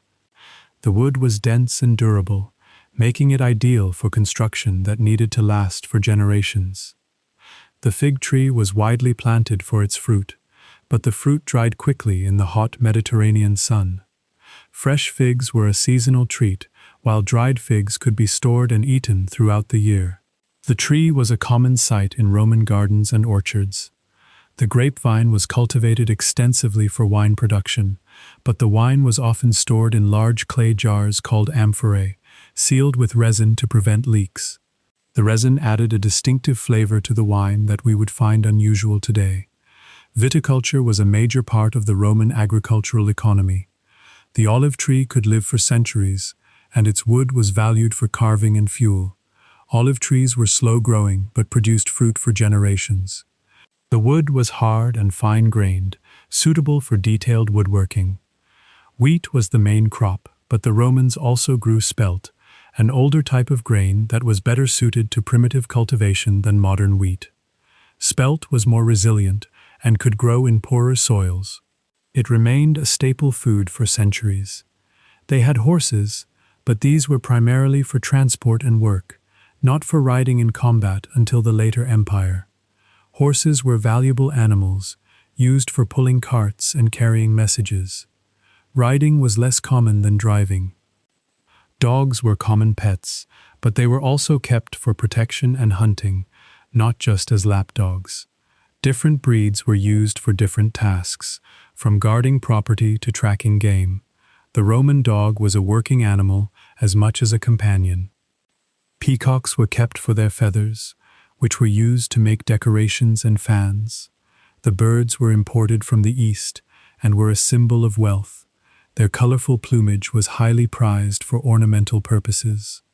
Mice were a common pest in grain stores, and the Romans kept cats to control them. Cats were valued for their ability to hunt rodents. They were not always kept as pets, but as practical workers. The cypress tree was used for making doors because it didn't warp easily when exposed to moisture. This made it ideal for exterior doors and shutters. The wood was also resistant to insects and decay. The ubiquitous Roman snail was considered a food source, but it was a staple for the poor rather than a delicacy. Snails were easy to collect and could be cooked in a variety of ways. They provided a cheap source of protein. Bees were kept for honey and wax, which was used in medicines, cosmetics, and as a sweetener. Beekeeping was a specialized skill, with hives often placed near flowering plants. Honey was the primary sweetener before sugar became available. Plowing was done with oxen, generally in pairs, driven by a plowman with a sharp stick. The plow was made of wood with an iron tip. The oxen were strong and steady, ideal for working the fields. The chief crops on a typical Roman farm were wheat and spelt, along with peas, beans, and a variety of vegetables. These crops provided the basic diet for the household and livestock. Farming was a labor-intensive activity requiring careful planning. The olive, fig, and vine were not native to Italy, but were borrowed from the Greeks. The Romans adopted these crops and developed large-scale cultivation techniques. These became the foundation of the Roman agricultural economy. Cattle were kept for work rather than for meat, with oxen used for plowing and cows for milk. The rearing of cattle for milk or meat was not widely practiced until later. The primary value of cattle was their strength and labor. The tribulum was a threshing machine, a board set with stones or pieces of iron, drawn by yoked cattle. This was used to separate the grain from the chaff. It was a practical invention that saved time and labor. Corn was winnowed, or cleaned from the chaff, by a kind of shovel that threw the grain across the wind. The wind would blow away the lighter chaff, leaving the heavier grain. This was a common method for cleaning harvested crops. Corn was stored in granaries, sometimes in pits where it could be preserved for many years. Varro, a Roman writer, claimed that grain could be kept for up to 50 years in such pits. The storage techniques were surprisingly effective. The straw from the harvest was used for littering cattle, as fodder, and for covering roofs. It was a versatile byproduct of the grain harvest. The straw was essential for animal care and construction. The stubble left in the fields was sometimes burned to improve the land and destroy weeds. This was an early form of soil management. The burning returned nutrients to the soil and cleared the land for the next planting. The farmer and his sons guided the plow, which was drawn by the ox or cow. Horses, asses, and mules were used only as beasts of burden. The family was the primary labor force on a small farm. The day laborer was common, but there were few slaves on small farms, and these were often of the same blood and race as their owners. They were permitted to work out their freedom. This was a more humane system than the large plantation slavery of later times. The use of the public pasture, the common land owned by the state, was an important part of Roman agriculture. Small farmers could graze their animals on this land. The system provided a shared resource for the community. The distinction between the rights of large and small landholders in the common pasture was a matter of ongoing legal and social dispute. These tensions contributed to the conflict between patricians and plebeians. The struggle over land rights was central to Roman politics. The farm staff included an overseer and, in larger estates, the overseer's wife, who had specific duties. She was responsible for making wines, pickling, and preserving food. The farm was a self-sufficient household unit. A middle-sized Roman farm was about 12.5 acres. This was a manageable size for a single family to cultivate. The farm produced enough to sustain the household and provide a surplus for trade. The Romans had a variety of agricultural implements similar to those used later in history, though they were somewhat differently constructed. These included plows, sickles, scythes, and threshing boards. The technology was basic but effective. Oxen were the primary draft animals, with pairs yoked together for plowing. They were guided by a plowman with a stick. The system was slow but reliable. Sheep were reared with great care for their fleeces, which provided the wool for clothing. The Romans considered sheep a crucial part of the agricultural economy. Wool was the most common fabric for clothing. The breeding of cattle, sheep, goats, and dogs was considered a part of husbandry. These animals were essential for food, clothing, and protection. The care of livestock was a significant part of farm life. The agricultural year was marked by various festivals and holidays. After the winter sowing, a whole month was considered a holiday. This was a time for rest and celebration after the hard work of planting. Pliny the Elder's Natural History is the largest surviving work from the Roman Empire, covering a vast range of subjects including botany and agriculture. Pliny compiled knowledge from a wide range of sources. His work remains a key source for understanding Roman views on the natural world. The first paved road was the Via Appia, built in 312 BCE to help move troops quickly during the Samnite Wars. It was a military necessity, connecting Rome to the south. The road became the model for the entire Roman road network. The first triumph for a naval victory was awarded to Gaius Duilius in 2060 BCE, but it was a wooden structure.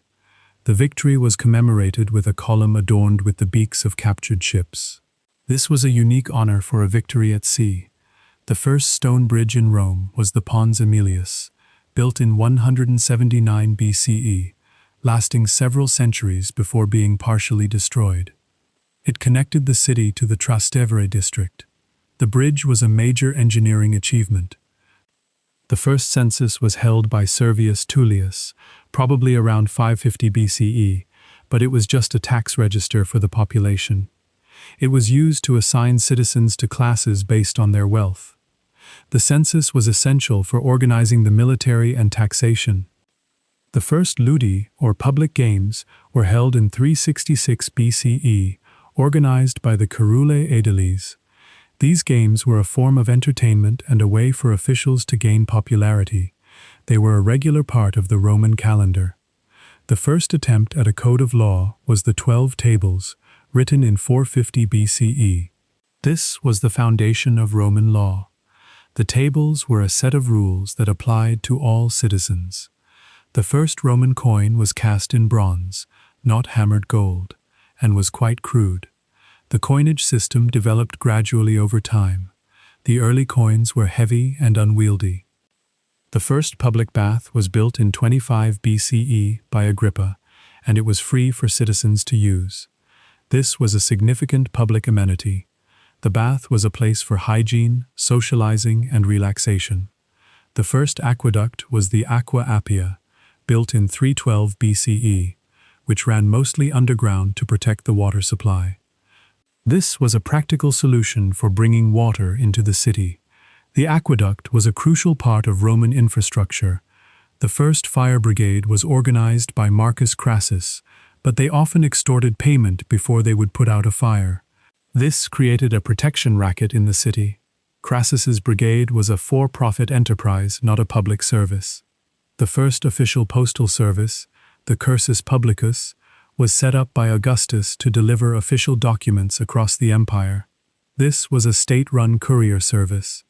It was essential for the administration of the provinces. The first permanent theater was built by Pompey in 55 BCE, but it was considered a scandal by traditionalists. The theater was a permanent stone structure. Previous theaters had been temporary wooden structures. The first basilica, a large covered hall for public business, was built in the Forum in 104 BCE by Cato the Elder. It was a place for conducting business and legal proceedings. The basilica became a standard feature of Roman towns. The first triumph celebrated a military victory in a grand procession through the streets of Rome. The general would parade his troops and captives through the city. This was the highest honor a general could receive. The first gladiatorial games were held in 264 BCE, organized by two brothers to honor their deceased father. They were a private funeral rite. The games gradually became a public spectacle. The first law code, the 12 Tables, was created in response to the demands of the plebeians.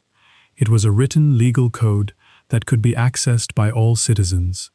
The code protected citizens from arbitrary decisions by magistrates. The first circus, the Circus Maximus, was built in the valley between the Palatine and Aventine hills. It was a venue for chariot racing. The circus became the largest entertainment venue in Rome. The first quaestors, the financial officers of the state, were appointed around 447 BCE. They were responsible for the treasury and public funds. The position evolved over time to become more powerful. The first tribunes of the plebs were created in 494 BCE to protect the common people from the abuses of the patricians. They had the power to veto actions by other magistrates. The tribunes were a powerful check on aristocratic power. The first provincial governor was appointed in 227 BCE. They oversaw the administration and defense of the provinces. The governor was the highest authority in the province. The first colonia, or settlement of Roman citizens, was established in 338 BCE. These settlements were used to secure conquered territories. The colonists were granted land and citizenship rights. The first new road after the Via Appia was the Via Flaminia, built in 220 BCE. It was the main route to the north. The road connected Rome to the Adriatic coast. The first public library in Rome was established by Asinius Pollio in 39 BCE. It was a collection of Greek and Latin works. The library was a center of learning. The first aqueduct to enter Rome from the east was the Anio Vetus, built in 272 BCE. It was a major engineering project. The aqueduct supplied water to the growing city. The first curule aediles, the officials in charge of public works and games, were created in 366 BCE. They were elected from the patrician class. The aediles were responsible for the city's infrastructure. The first praetor was appointed in 366 BCE to handle legal matters in the city. The praetor was a judge. The position was created to ease the burden on the consuls. The first plebeian consul was elected in 367 BCE. This was a major political victory for the common people. The office was open to the plebeians. The first naval battle of the Roman fleet took place in 260 BCE. This was the beginning of Rome's naval power. The Romans were not natural sailors, but they adapted quickly. The first plebeian censor was appointed in 351 BCE. The office was open to the plebeians. The censor was a powerful position. The first plebeian aedile was elected in 364 BCE. This was another step toward the full inclusion of the plebeians in government. The aedile was a key administrative role.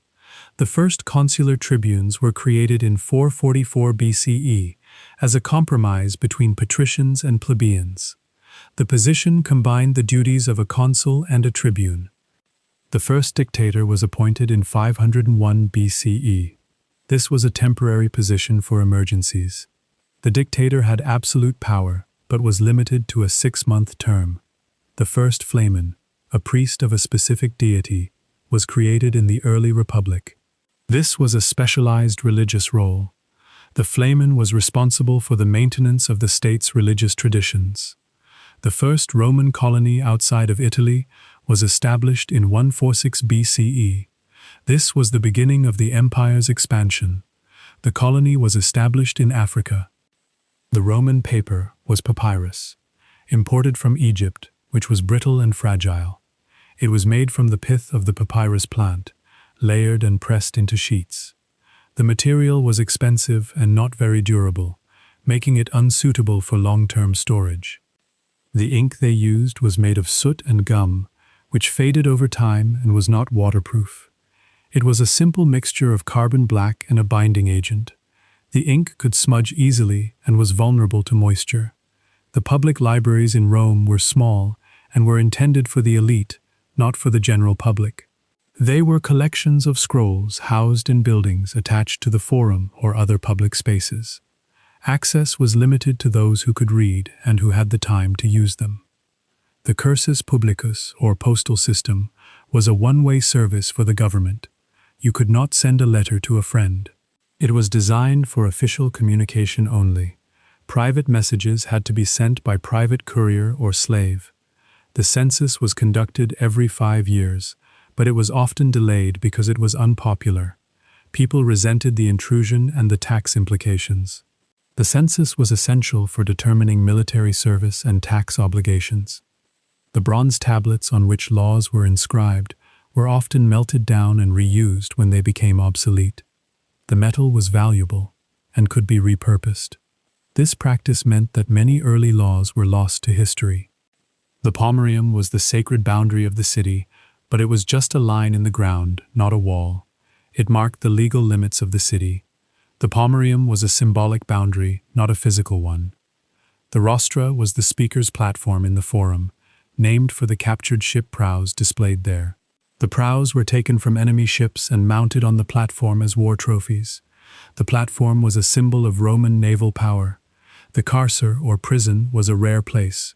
The Romans preferred fines and exile to imprisonment. Imprisonment was not a standard punishment for most crimes. The prison was used primarily for holding prisoners before trial or execution. The tabularium was the state archive, where official records were kept, but they were poorly organized. The archive was overcrowded, and finding a specific document could be a significant challenge. This disorganization was a constant frustration for administrators. The Fossa Traiana was a navigable canal near Ostia, a practical infrastructure project that connected the Tiber River to the sea. It was a shortcut for shipping goods. The canal was a major engineering achievement. The limes was the frontier border of the empire, often just a series of forts and watchtowers, not a single continuous wall. It was a defensive line that marked the edge of Roman territory. The limes was a system of fortifications and roads. The horea were the public warehouses where grain was stored for distribution. These were large, sturdy buildings designed to protect the food supply. The horea were essential for preventing famine in the city. The portorium was a customs tax collected on goods entering or leaving the empire. It was a source of revenue for the state. The tax was collected by private contractors. The vectigalia were the various taxes and duties that funded the state. They included customs, sales taxes, and other levies. The system was complex and often unfair. The praefectus annoni was the official in charge of the grain supply. He was responsible for ensuring that the city had enough food. The position was one of the most important in the empire. The curatores aquarum were the officials in charge of the water supply. They maintained the aqueducts and the distribution network. The water supply was essential for public health and sanitation. The vigiles were the night watch, but they were also firefighters. They patrolled the streets and responded to fires. The vigiles were the city's first line of defense against crime and disaster. The cohortes urbanae were the city police force, but they were also used for other duties. They were stationed in Rome to maintain order. The cohortes urbanae were a paramilitary force. The equites were the second class of Roman society, the knights. They were originally the cavalry. The equites became a powerful political and social class. The plebs were the common people, the lower class of Roman society. They were the majority of the population. The plebs had limited political power, but were essential for the economy. The patricians were the aristocratic class, the elite of Roman society. They held most of the political power. The patricians were a small, wealthy minority. The liberti were the freedmen, former slaves who had been granted their freedom. They had limited rights, but could become citizens over time. The liberti were an important part of the Roman social structure. The coloni were tenant farmers who worked the land for a landlord. They were not slaves, but they were bound to the land. The coloni were the beginning of the medieval serf system. The latifundia were large estates worked by slaves and tenant farmers. They were a major feature of the Roman economy.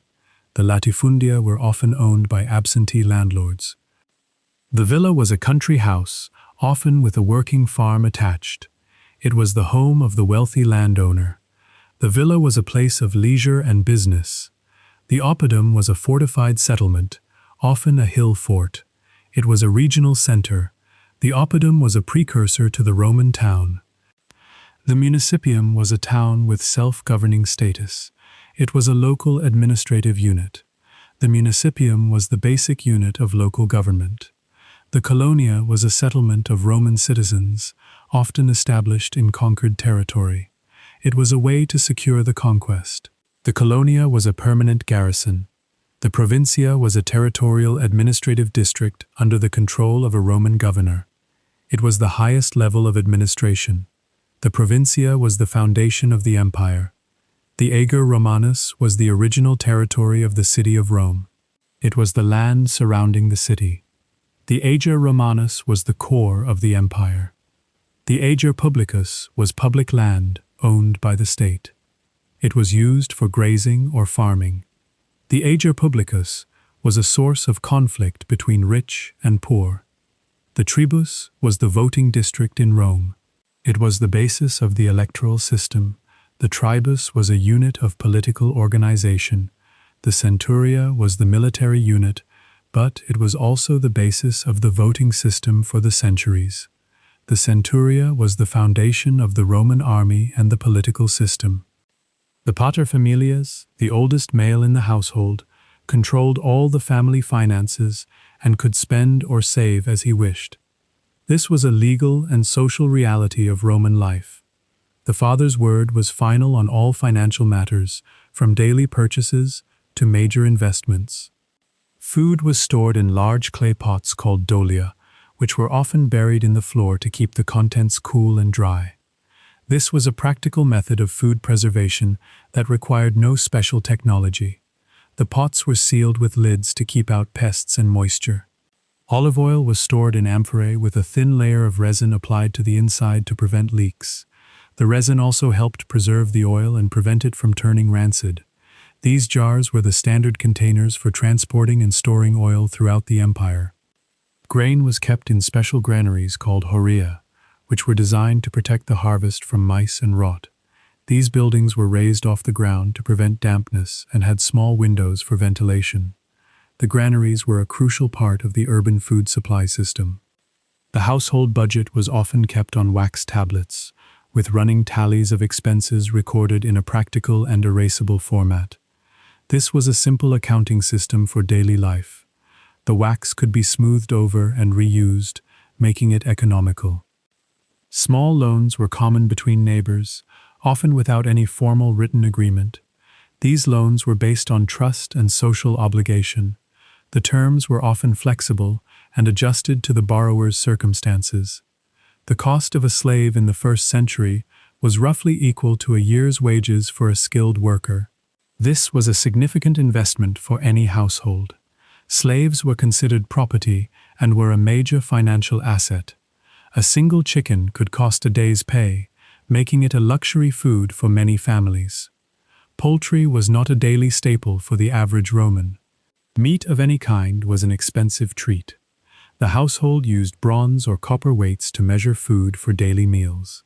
These weights were standardized by law to ensure fair trade. The system of weights and measures was essential for commerce. Wood for heating and cooking was a significant household expense, especially during the winter months. Fuel was necessary for both warmth and food preparation. Gathering or buying wood was a regular chore. Spices from the East were incredibly expensive and were used only in small amounts by the wealthy. Pepper, cinnamon, and ginger were luxury items that had to be imported. These spices were often used as status symbols. The monthly food bill for a family of 4 could be as low as 10 denarii for basic bread and vegetables. This was a subsistence-level budget with little room for extras. Families living on this income were constantly at risk of poverty. Clothing was a major expense for the poor, with the cost of a new tunic being a significant portion of a month's wages. Most people owned only a few garments. Clothing was repaired and patched until it wore out.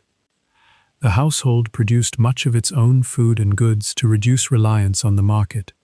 Families grew vegetables in small gardens and kept chickens or goats. This self-sufficiency was a key survival strategy. The mola, or hand mill, was a common household item used to grind grain into flour. This was a labor-intensive task that was often done daily. The mill consisted of 2 stones, one fixed and one rotating. Household members, including women and children, participated in the daily chores of grinding grain, cooking, and cleaning. The household was a unit of production and consumption. Everyone contributed to the family's survival. The paterfamilias had the power to sell his children into slavery if the family faced extreme financial hardship. This was a legal right, though it was rarely exercised. The threat of this power was a form of control. The household economy was based on a combination of cash, produce, and labor. Families used what they had to meet their needs. The balance between these resources varied depending on the family's circumstances. The tabulae were used to record debts and loans, providing a written record of financial transactions. These records could be used as evidence in court. The system of credit was essential for trade. The aerarium was the state treasury, but it was separate from the emperor's personal funds. The treasury was used for public works and the military. The distinction between public and private funds was important. The fiscus was the emperor's private treasury, which he used for personal expenses and gifts. This gave the emperor immense financial power. The line between the fiscus and the aerarium was often blurred.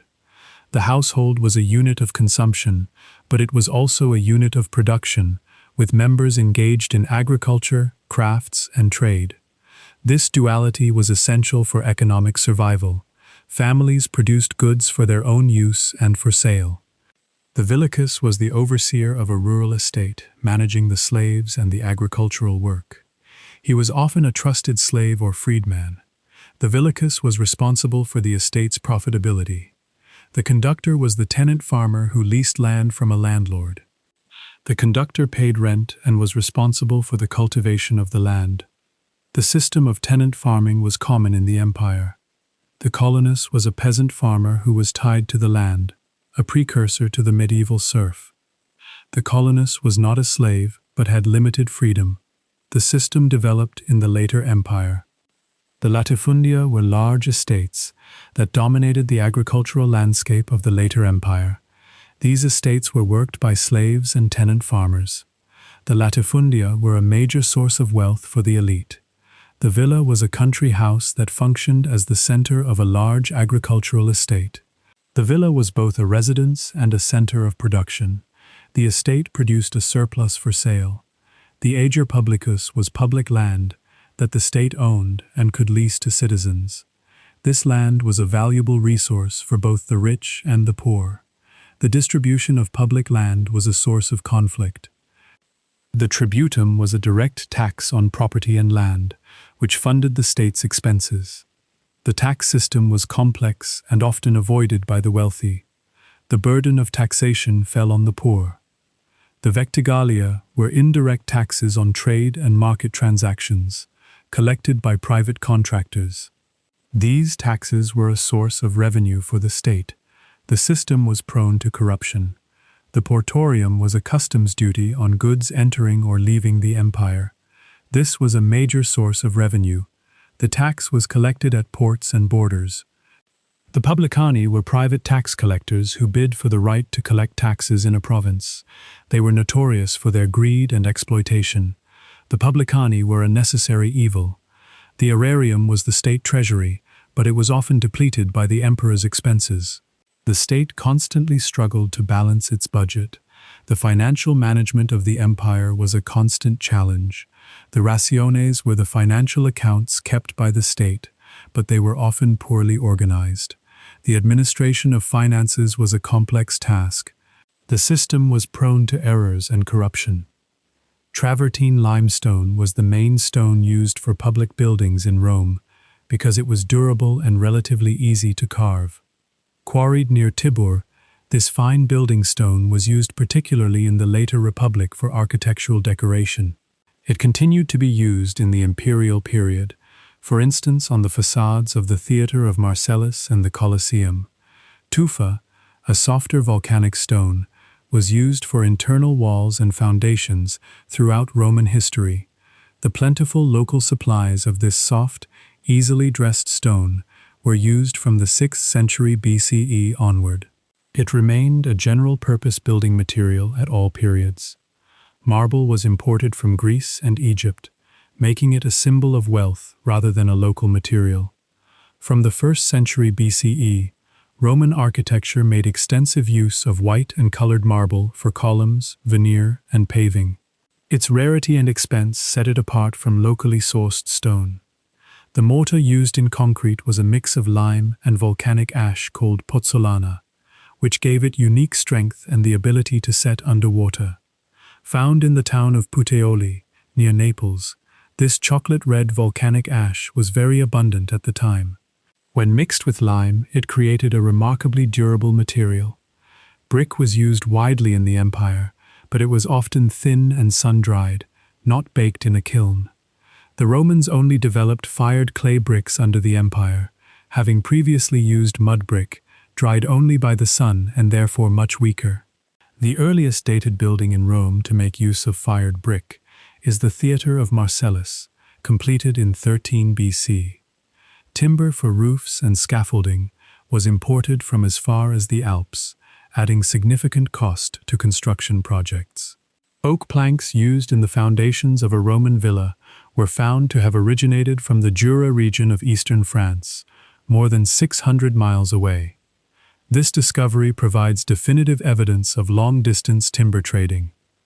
The opus quadratum was a method of building with large, squared stones, set without mortar in the earliest periods. In early times, it was always made of volcanic tufa, which could be quarried almost anywhere in Rome and was easily cut even with bronze tools. The blocks were set with closely fitting beds. The opus reticulatum was a decorative wall pattern using small, square blocks of tufa, set diagonally to form a diamond-shaped mesh pattern. This technique evolved from the older opus incertum around the 1st century BCE.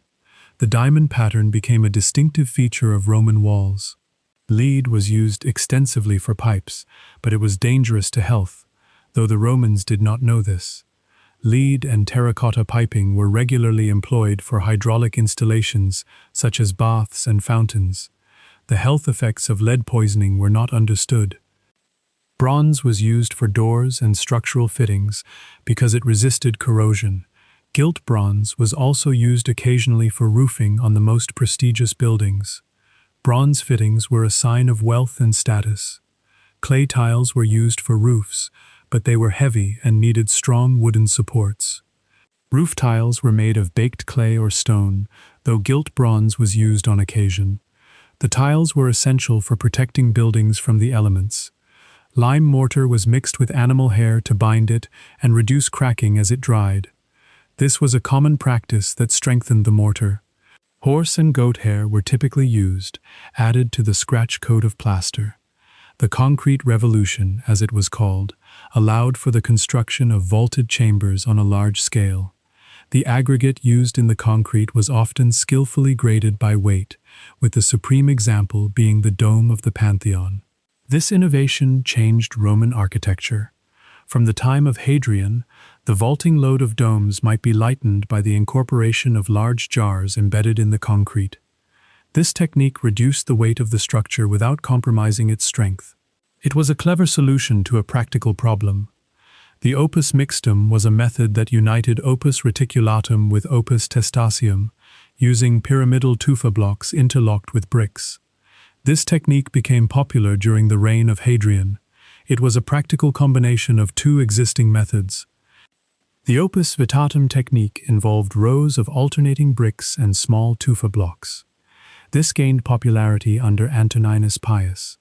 It flourished with Constantine's reign in the 4th century. Waterproof mortars were regularly employed for hydraulic installations such as baths and fountains. The use of pozzolana made these mortars extremely durable. They were essential for creating watertight structures. The aggregate in Roman concrete functioned as a filler, often made of gravel, chunks of bricks, stones, and rubble. The quality of the aggregate affected the strength of the concrete. It was a practical and flexible building material. The Romans distinguished between bricks dried by the sun and air and those burnt in a kiln. They preferred to make their bricks in the spring, holding on to them for 2 years before they were used or sold. This careful preparation ensured quality. Only clay, which was whitish or light in color, was used for the best bricks. The quality of the clay was essential for producing durable bricks. The Romans understood the properties of different clays. The bricks were often stamped with the maker's mark, allowing for quality control and identification. These stamps are still used by archaeologists to trace the origin of bricks. The stamps provide important clues about the industry. The production of bricks and tiles required large facilities, including drying sheds, yards, and basins for mixing clay and water. These provisions were essential for large-scale production. The industry was highly organized. The Romans imported timber from northerly regions, probably the northern Apennines and the Alps, when local supplies were insufficient. Picea abies and Picea larix were among the imported woods. This trade network was extensive. Coniferous timber was the preferred material for building purposes in the Roman world. Abies alba, or silver fir, was especially used in southern Italy, suggesting its decline is mainly due to human overexploitation. The Romans selected wood based on its properties. Cypress was selectively used for the production of poles, suggesting it was cultivated in plantations for timber production near Vesuvius. This confirms the Romans practiced silviculture. They managed forests for specific purposes. The use of walnut, stone pine, and olive timber was not limited to fruit production, as the Romans also appreciated their wood for construction. These trees were valued for both their fruit and their timber. This reflects a practical approach to resources. Outside Italy, local resources did not allow the use of concrete, so other materials were developed. A tough mortared rubble, often strengthened with courses of brick, was used in Gaul, the Balkans, and Asia Minor. Building practice was adapted to local conditions. In the eastern provinces, vaulting was carried out in brick, anticipating Byzantine practice, as well as in cut stone. This regional variation reflects the different building traditions. The empire was not monolithic in its architecture. The building materials used in Rome were often recycled and reused in later centuries. The collapse of the empire led to the systematic looting of building stone for new construction. This recycling has preserved some ancient materials in later buildings. The Pantheon's dome remains the largest unreinforced concrete dome in the world, a testament to the quality of Roman materials. This structure is a showcase for Roman concrete. Its survival is a remarkable engineering achievement. The Colosseum used travertine for its facade, but the interior was built of concrete and brick. This combination of materials was typical of Roman construction. The choice of material reflected its purpose and location. The Romans used a variety of aggregates in their concrete, including crushed terracotta and volcanic rock. The aggregate was chosen based on availability and the required strength. This was a practical and flexible approach. The use of opus latericium, or brick-faced concrete, became common from the 1st century CE onwards. This technique provided a more finished appearance. The bricks were laid in regular courses. Graffiti was common on walls in Pompeii, and it was often just ordinary names or complaints scratched into the plaster by ordinary people. These inscriptions were written by everyday citizens, not by professional scribes or officials. The walls of the city were covered with messages, greetings, and even insults, offering a rare glimpse into the daily lives of the common people. Wax tablets were the most common writing surface for everyday notes and correspondence, used by people from all walks of life. They consisted of wooden boards with a recessed area filled with wax that could be written on with a metal stylus. The wax could be smoothed over and reused, making this a very practical and economical writing system for daily records. Papyrus was used for official documents and literature, but it was expensive and had to be imported from Egypt, where the papyrus plant grew. The sheets were made from thin strips of the plant's pith, laid in layers and pressed together to form a smooth writing surface. This material was the standard for important texts, but its cost meant it was not used for everyday jottings. Parchment, made from treated animal skin, was used for longer-lasting documents and became common later, as it was more durable than papyrus. It was a Roman invention that offered a significant advantage. It could be produced locally wherever there were animals, unlike papyrus, which was limited to Egypt. The parchment codex was also more portable and easier to read than a bulky roll. The tabulae were small wooden boards used for writing, often covered in a layer of wax that could be written on and then smoothed over to erase the text. These were the ancestors of today's legal documents, as Romans used them for writing wills, contracts, and other formal records. The document itself was seen as the act, not just a record of it. The official records of the Senate were kept in the tabularium, but many of these important documents were lost or destroyed over the centuries. The tabularium was a monumental building located on the slopes of the Capitoline Hill, overlooking the Roman Forum. Its great arched corridor still survives today, a testament to the importance the Romans placed on record-keeping. A scribe, called a scriba, was a trained professional who wrote documents for a fee, providing an important service to a public that was not always fully literate.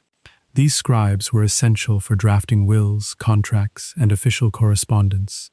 Their work was crucial to the administrative and legal machinery of the Roman world. The literae were the letters of the alphabet, but the Roman alphabet had no lowercase letters until much later, only the capital forms we know today. This meant all texts were written in a uniform, monumental script. This was the standard way of writing for all official and literary purposes. Speeches were often written out beforehand and delivered by reading from a scroll, making the written text a vital tool for public oratory. An orator would prepare and refine his speech on writing tablets before having a fair copy made on a papyrus roll. He would then read from this roll while addressing the Senate or the people in the Forum. Libraries in Rome were small and tended to specialize in either Greek or Latin works, reflecting the bilingual nature of the empire's intellectual culture. These libraries were often attached to public buildings like the Forum or temples, and they were intended for the elite. They were not public libraries in the modern sense, but rather collections for scholars and the wealthy. The commentarii were notes or memoirs, often used as sources by historians, and were a key part of the Roman historiographical tradition.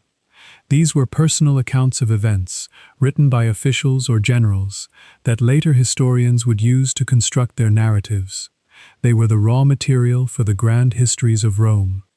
The Acta Diurna was a daily news sheet posted in public, but it was mostly political announcements and not a free press as we know it. These were handwritten notices that reported on the proceedings of the Senate, birth and death notices, and other items of public interest. They were a way for the government to communicate with the populace. The codices were the ancient form of the book, a bound collection of pages, and they were a Roman innovation that eventually replaced the papyrus roll. Initially made of wax tablets bound together, the codex later was made from papyrus or parchment leaves. Its advantage was that it could be opened to any page for easy reference. The stylus was the metal writing instrument used on wax tablets, with one pointed end for writing and a flat, spatulate end for smoothing the wax to erase mistakes. This dual-purpose tool made it easy to compose and correct texts on the spot. The act of writing could be performed quickly and efficiently without the need for ink. The membrana was the Latin term for parchment, which was made from the skins of sheep or calves, and it offered a durable alternative to papyrus. Parchment could be scraped clean and written on again, making it reusable. This was a significant advantage, as it allowed for the recycling of valuable writing material. Ink was made from a mixture of soot and gum, which was then mixed with water to create the dark, carbon-based ink used for writing on papyrus and parchment. This ink was not very waterproof and could fade over time. It was the standard writing fluid for most documents. The harundo was a reed pen, sharpened and split at the point to hold the ink, and it was used for writing on papyrus and parchment. This was the Roman equivalent of a modern fountain pen. The reed was dipped into the inkwell and used to write letters in a flowing hand.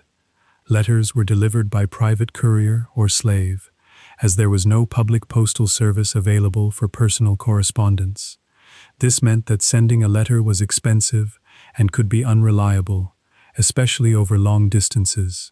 Official messages were sent via the state-run cursus publicus. A codex was originally a bound collection of wax tablets, and the term later came to mean a book or codex of parchment or papyrus. This highlights the Roman innovation of the book form. The codex was a practical and convenient format for storing and accessing written information. A dipinto was a painted inscription often found on the walls of Pompeii, and they were a common form of public communication. These were often official announcements, advertisements, or electoral manifestos. They were a more public and permanent form of writing than graffiti scratched into the plaster. An opistograph was a manuscript that was written on both sides of the papyrus, a practice that was less common but used to save material. This was an exception to the general rule of writing only on one side. It was a practical way to conserve expensive papyrus. The pugilares were small, handheld writing tablets, often made of wood and wax, used for taking notes and composing letters. They were a convenient size for carrying around. This was the Roman equivalent of a modern pocket notebook. Literacy was more widespread than sometimes thought, as even modest rural sites in Britain have yielded writing implements and tablets. The discovery of stylus pens and inkwells at small farmsteads suggests that reading and writing were not skills limited to the urban elite. The presence of these tools indicates that writing was a valuable skill in many parts of the empire. Curses and insults were a common type of graffiti, revealing the coarse and often personal nature of public communication. These were scratched onto walls as a way to express anger or frustration. They offer a raw and unfiltered view of Roman social life. Parchment was more durable than papyrus, but the difficulty of processing it delayed its widespread adoption until later in the empire. It was a superior material for important documents, meant for long-term preservation. However, the production of parchment was a labor-intensive process. Graffiti was often the work of the less educated, and their texts provide a rare glimpse of the common Latin spoken by the masses, as opposed to the refined Latin of literature. These inscriptions, full of spelling errors and colloquialisms, are a rich source for linguists. They show us how ordinary people actually spoke and wrote. The librarii were professional scribes who copied texts by hand, a crucial profession before the invention of the printing press. They would produce multiple copies of a work from a master copy. This was a slow and expensive process, making books a luxury item. The tabularius was a courier who carried letters and packages, but for private citizens, this was a paid service, not a public one. These messengers were essential for long-distance communication. They were the only way to send a letter or a small package to someone in a different province. Women were involved in literacy, and a graffito from Pompeii shows a woman's touch in a message of greeting, indicating they could read and write. While formal education was more common for men, women were not entirely excluded from literacy.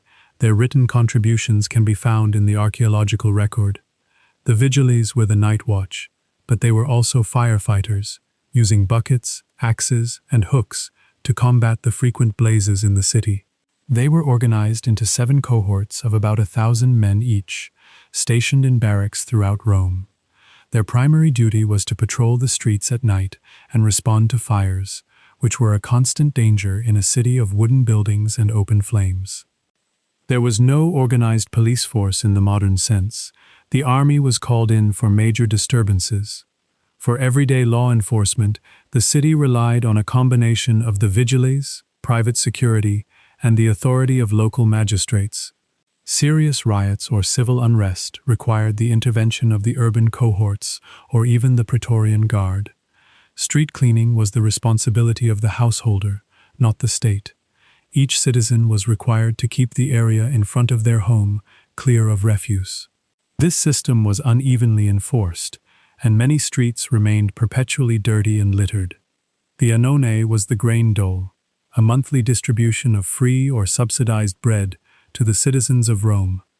This was a crucial public service that helped prevent famine and social unrest. The grain was stored in massive warehouses and distributed at designated locations throughout the city. The curatores aquarum were officials in charge of the water supply and its maintenance. They oversaw the aqueducts, the distribution network, and the public fountains. This was one of the most important administrative positions in Rome. The praefectus annoni managed the grain supply to prevent famine in the city. He was responsible for importing grain, storing it, and distributing it to the population. The position was vital for maintaining public order. Public latrines were common in Rome, but they were often dirty and poorly maintained, despite their sophisticated hydraulic design. They were located in public spaces and were used by people of all classes. However, the facilities could be unpleasant and unhygienic. The tabularium housed the official archives, but access was limited to magistrates and their staff. It was the central repository for state documents, including laws, treaties, and financial records. The archive was a vital resource for the administration. There were no public postal services. All messages were sent by private courier or slave. This made communication expensive and unreliable. The state, however, maintained its own courier service for official business. The cursus publicus had a system of relay stations with fresh horses for official messages. This courier service allowed the emperor and his officials to communicate quickly across the empire. The stations were spaced a day's journey apart and provided food and lodging for travelers. Fire buckets and hooks were stored in public buildings for use in case of fire. These simple tools were essential for fighting the frequent blazes in the city. The vigiles would use them to form bucket brigades to pass water from the nearest fountain. The state provided free or low-cost entertainment at the games as a form of public pacification. The games were a way to keep the population happy and distracted from their daily hardships. This was the famous bread and circuses policy. The praefectus vigilum was the commander of the vigiles. He was a high-ranking official responsible for the night watch and firefighting in Rome. The position was a crucial part of the city's administration. The praefectus urbi was the urban prefect, a high-ranking official who commanded the urban cohorts and maintained order in the city. He was responsible for law enforcement, public safety, and the administration of justice. The prefect had significant power. The cohorts urbanae were the city police force, but they were also used for other duties, such as crowd control at the games. They were stationed in Rome to maintain order and were a paramilitary force. They were distinct from the vigiles, who were more focused on firefighting.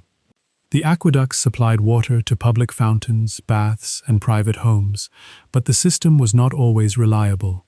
The water could be cut off during repairs or shortages. The supply was a constant concern for the city's administrators. The horia were the public warehouses where grain was stored. These massive buildings were essential for the food supply. The grain was stockpiled to ensure the city could survive a siege or a poor harvest. The Macellum was the food market where meat and fish were sold. This was a public market that was regulated by the aediles. The market was essential for providing food to the urban population.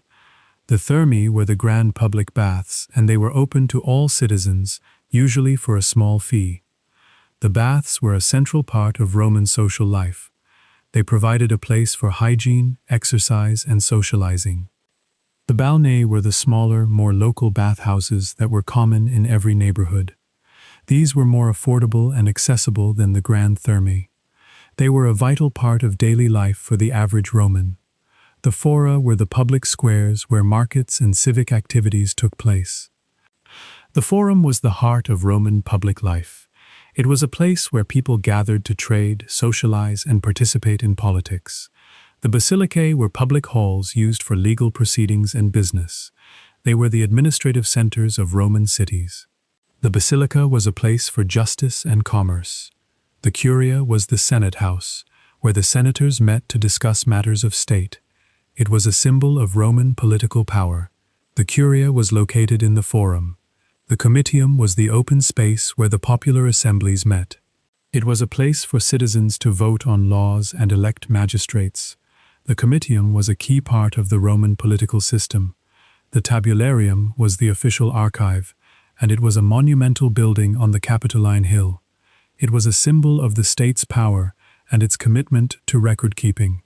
The archive was a vital resource for historians and administrators. The porticus were covered walkways that provided shade and shelter in public spaces. They were used for walking, meeting, and conducting business. The porticus were a practical and pleasant feature of Roman cities. The insulae were the apartment blocks where most Romans lived. These were multi-story buildings that could be cramped and dangerous. The insulae were a necessity for housing the massive urban population. The domus were the private houses of the wealthy, and they were often large and luxurious. These were the homes of the elite. The domus was a symbol of status and wealth. The villae were the country houses of the wealthy, often with agricultural estates attached. They were a retreat from the city and a center of production. The villa was a symbol of the Roman ideal of rural life. The praetorium was the official residence of the governor in a province.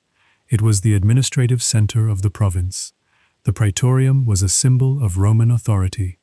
The castra were the military camps, and they were always built to a standard design.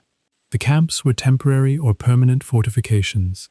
The castra were a symbol of Roman military discipline. The vallum was a defensive rampart, and the fossa was a defensive ditch. These were essential for military camps. The fortifications were a key part of Roman military engineering. The viae were the Roman roads, and they were built to a standard design. The roads were essential for trade and military movement. The viae were a symbol of Roman engineering. The empire was split into eastern and western halves for administrative reasons, not political ones. This division was intended to make the vast territory easier to govern.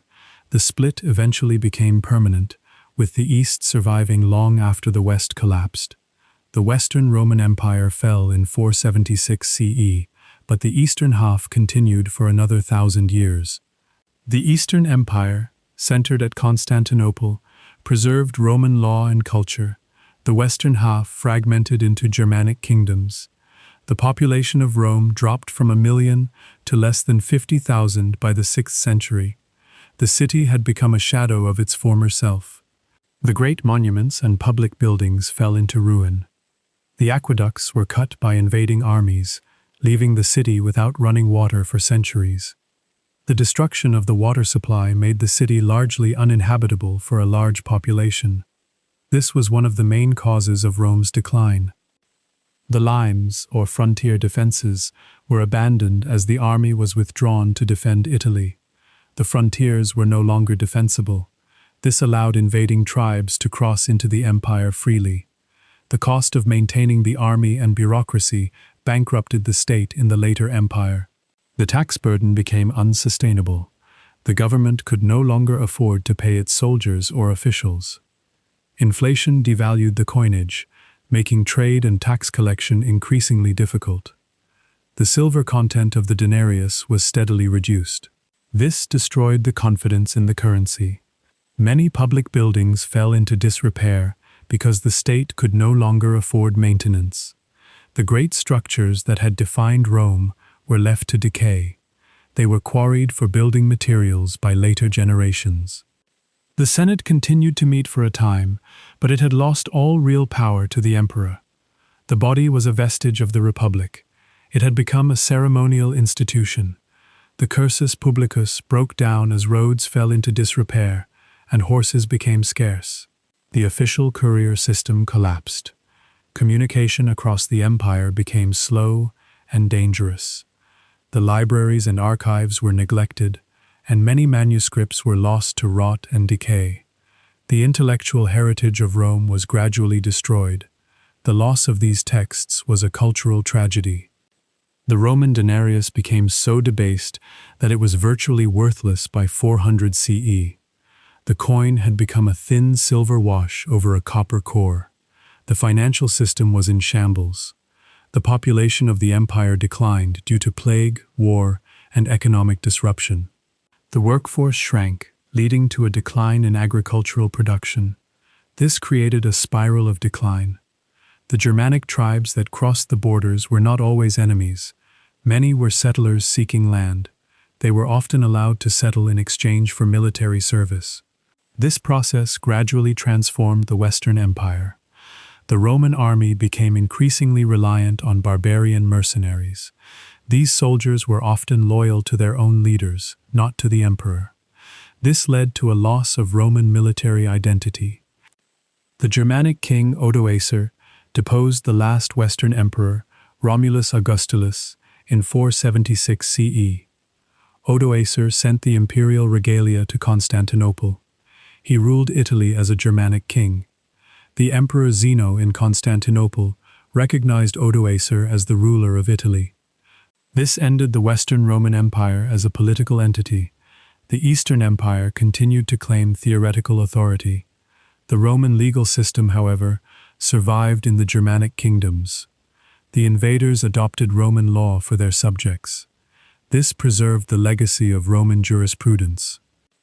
The Latin language also survived, evolving into the Romance languages of Europe. The language of the empire continued to be spoken. It adapted and transformed but did not disappear. The city of Rome itself was sacked several times, by the Visigoths in 410 CE and the Vandals in 455 CE. These sackings were devastating. The city never fully recovered from these events. The Western emperors of the 5th century were often puppets of barbarian generals. They had little real power. The empire was effectively controlled by its own military. The Vandals, led by Genseric, established a kingdom in North Africa. They seized the Roman grain-producing regions. This cut off the food supply to Rome, causing widespread famine. The Visigoths settled in Gaul and Spain, establishing their own kingdoms. They were one of the most powerful Germanic groups. They were also Roman allies at times. The Ostrogoths established a kingdom in Italy after defeating Odoacer. The Ostrogothic king Theodoric ruled with a degree of Roman continuity. He maintained many aspects of Roman administration. The Franks were another Germanic tribe that settled in Gaul, establishing a kingdom that would become France. They were eventually converted to Christianity. Their kingdom became the most powerful in Western Europe. The Exarchate of Ravenna was a Byzantine outpost in Italy. It was a small remnant of Roman rule. The Exarchate was eventually conquered by the Lombards. The Lombards invaded Italy in 568 CE, conquering much of the peninsula. They were another Germanic tribe. Their rule marked a significant break with the past. The papacy gradually took on more secular authority in Italy. As the empire collapsed, the popes filled the power vacuum. This was the beginning of the Papal States. The Byzantine Empire continued to rule the Eastern Mediterranean. It considered itself the Roman Empire. The Byzantines preserved many aspects of Roman culture. The influence of Roman architecture, law, and language continued for centuries. The fall of the Western Empire did not mean the end of Roman civilization. It transformed into new forms. The Roman Colosseum was heavily damaged by earthquakes and later used as a stone quarry. The once magnificent amphitheater slowly crumbled. It remains a symbol of the empire's former glory. The Roman roads, however, continued to be used for centuries after the fall of the empire. They were a legacy of Roman engineering. They survived the collapse of the state that built them. The Roman idea of a unified empire would persist in European thought. It was a model for later rulers. The concept of a universal empire never entirely disappeared.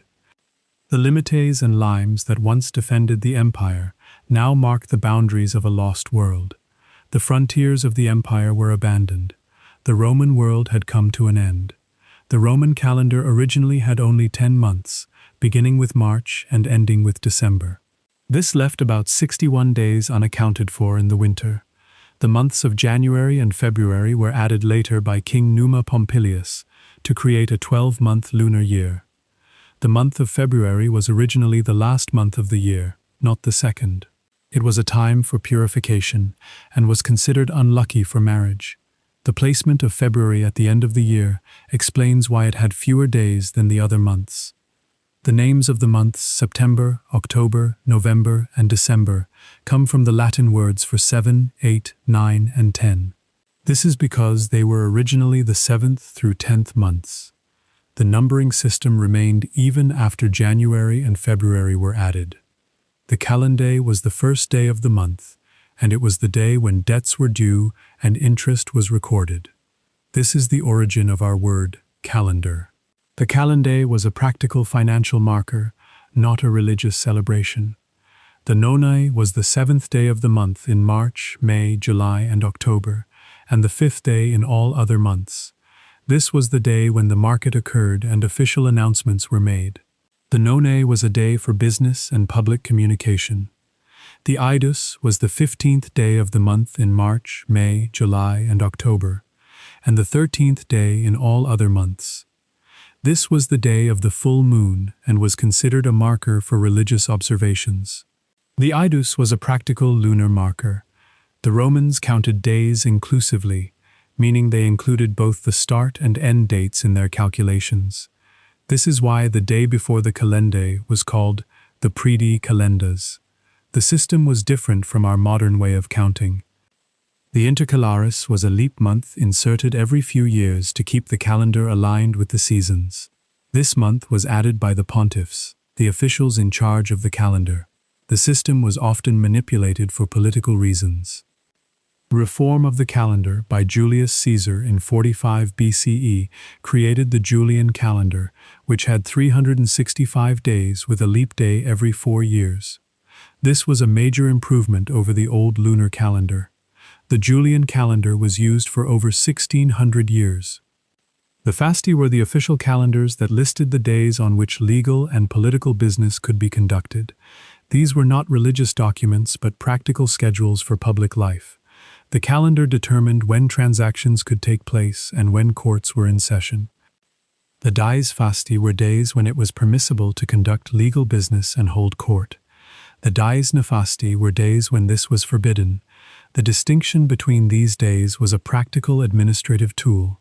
The dies comitiales were days when the popular assemblies could meet and vote.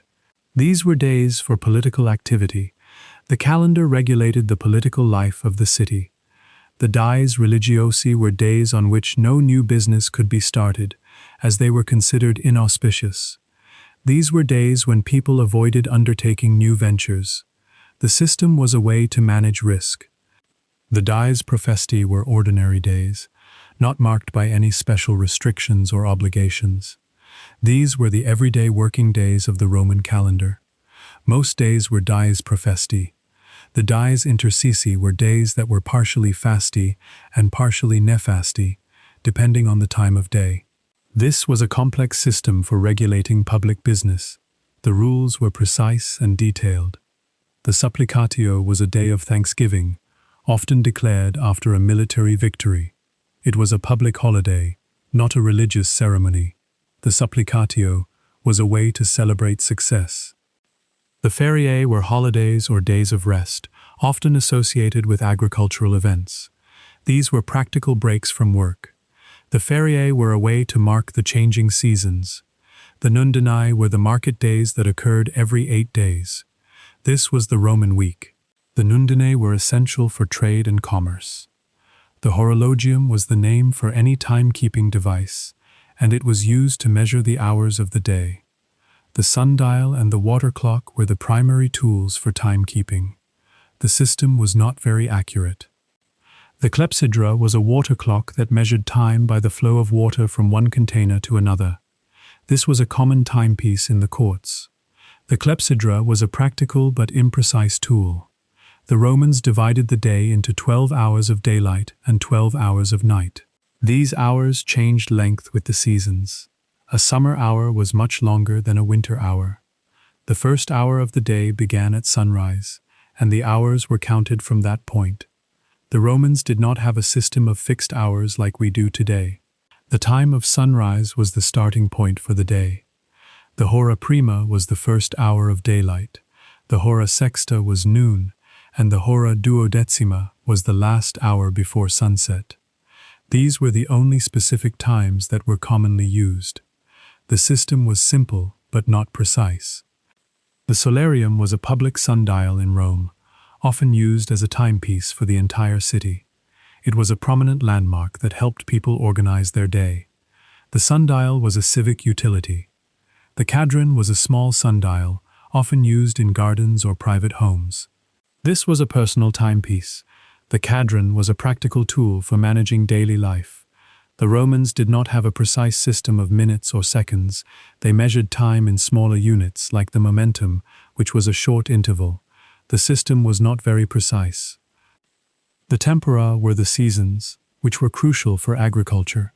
The Romans tracked the seasons to know when to plant and harvest. The calendar was a practical agricultural guide. The solstitium was the summer solstice, the longest day of the year. The Romans marked this date on their calendars. The solstice was a practical marker for the changing seasons. The bruma was the winter solstice, the shortest day of the year. This was another important seasonal marker. The bruma was a practical date for farmers. The equinoctium was the equinox, when the day and night were of equal length. The Romans marked these dates on their calendars. The equinoxes were practical markers for the changing seasons. The annus was the year, which the Romans measured from the founding of the city in 753 BCE. This was called the ab urbe condita dating system. The year was a practical measure of time. The lustrum was a 5-year period, used for the census and for other state functions. This was a practical administrative unit of time. The lustrum was a standard for public records. The saeculum was a period of about 100 years, the longest human lifetime. It was used as a measure of time for historical records. The saeculum was a practical unit for long-term planning. The aetas was a generation, about 30 years, used for describing family lineages. This was a practical measure for inheritance and social status. The aetas was a standard for legal records. The tempus was a general term for time, and it was used in a wide variety of contexts. The word was a practical term for duration. The concept of time was a fundamental part of Roman life. Roman education was primarily a private matter, with schools being fee-paying and not supported by the state. Parents were responsible for their children's education. The quality of education varied greatly depending on the family's wealth. The ludi magister was the primary school teacher who taught young children the basics of reading, writing, and arithmetic. These teachers were often poorly paid and had low social status. The ludi magister was a common figure in Roman towns. The grammaticus was the secondary school teacher who taught literature and language. This was a higher level of education, usually for boys from wealthy families. The grammaticus was a more respected figure. The rhetor was the teacher of rhetoric, the art of public speaking. This was the highest level of education, intended for those who would pursue a career in law or politics. The rhetor was a highly esteemed professional. The curriculum in the primary school included reading, writing, and basic arithmetic using an abacus. The students would learn to read by memorizing the alphabet and sounding out syllables. The education was practical and focused on essential skills. The tabula was a writing tablet used for practicing writing in school. It was covered in wax and could be used repeatedly. The tabula was a standard tool for students.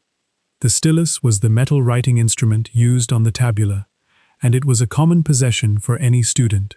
The stylus could be used for writing and for erasing mistakes. It was a practical tool for learning. The students would often write on papyrus or parchment if they could afford it, but wax tablets were more common for daily practice. The cost of materials was a barrier to education. Many students used the cheaper wax tablets.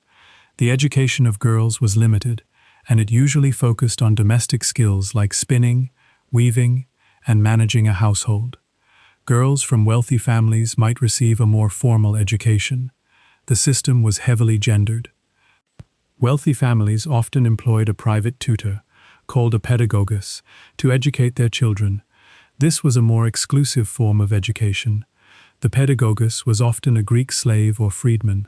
The pedagogus was typically a Greek slave or freedman who was educated and could teach the children Greek and Latin. The pedagogus was both a tutor and a companion. The system was a practical way to provide an education. The study of Greek was essential for a well-educated Roman, as it was the language of learning and culture. Boys from wealthy families learned Greek from a young age. The Greek language was a marker of high status. The grammaticus taught literature, including the works of Homer, Virgil, and other poets. The students would memorize long passages from these texts. The literature was a central part of the curriculum. The rhetor taught the art of persuasion, and students would practice by speaking on imaginary legal and political cases. This was the practical training for a career in public life. The rhetoric was a practical skill. The controversiae were imaginary legal cases used for training in rhetoric. The students would argue both sides of the case. The controversiae were a common teaching tool. The suasoriae were imaginary speeches given on historical or political topics. The students would practice their persuasive skills. The suasoriae were a common teaching tool. The schola was the schoolroom, often located in a shop or a colonnade. The school was a practical space, not a specialized building. The schola was a common feature of Roman towns. School was usually held from dawn until noon, with the afternoon reserved for homework or recreation. The day was structured around the hours of daylight. The schedule was practical for both teachers and students. The school year began in March and continued through the winter, with a break for the summer heat. The school was in session for most of the year. The calendar was practical for the climate. Discipline in the Roman school was harsh, and students were frequently beaten with a stick or a leather strap. The teacher used physical punishment for any transgression. The system was strict and often cruel. The students were expected to memorize large amounts of information, including poetry and historical facts. This was a common method of learning. The system was based on rote memorization. The libellus was a small book used by students for their lessons. This was a common format for educational texts. The libellus was a practical tool for learning. The codex was a bound book, and it was becoming more common in schools as a teaching aid.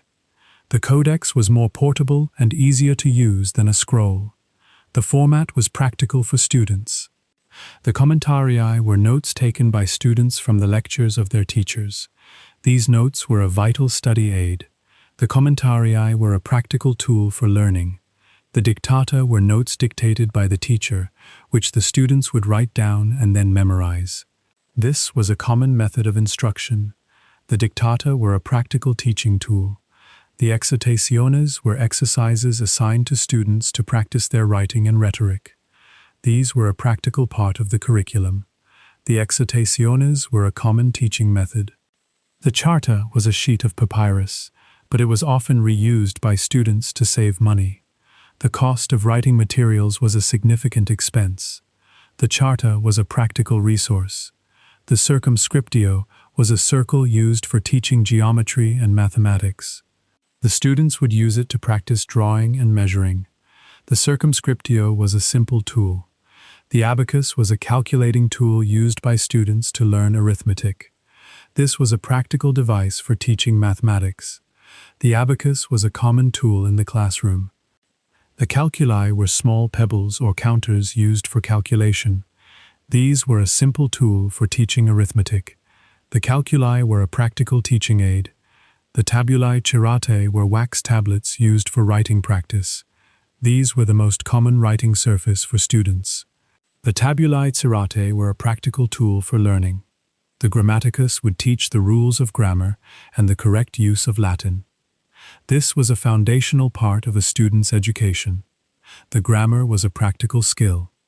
The rhetor would teach the art of argumentation and the use of rhetorical figures. This was the culmination of a student's education.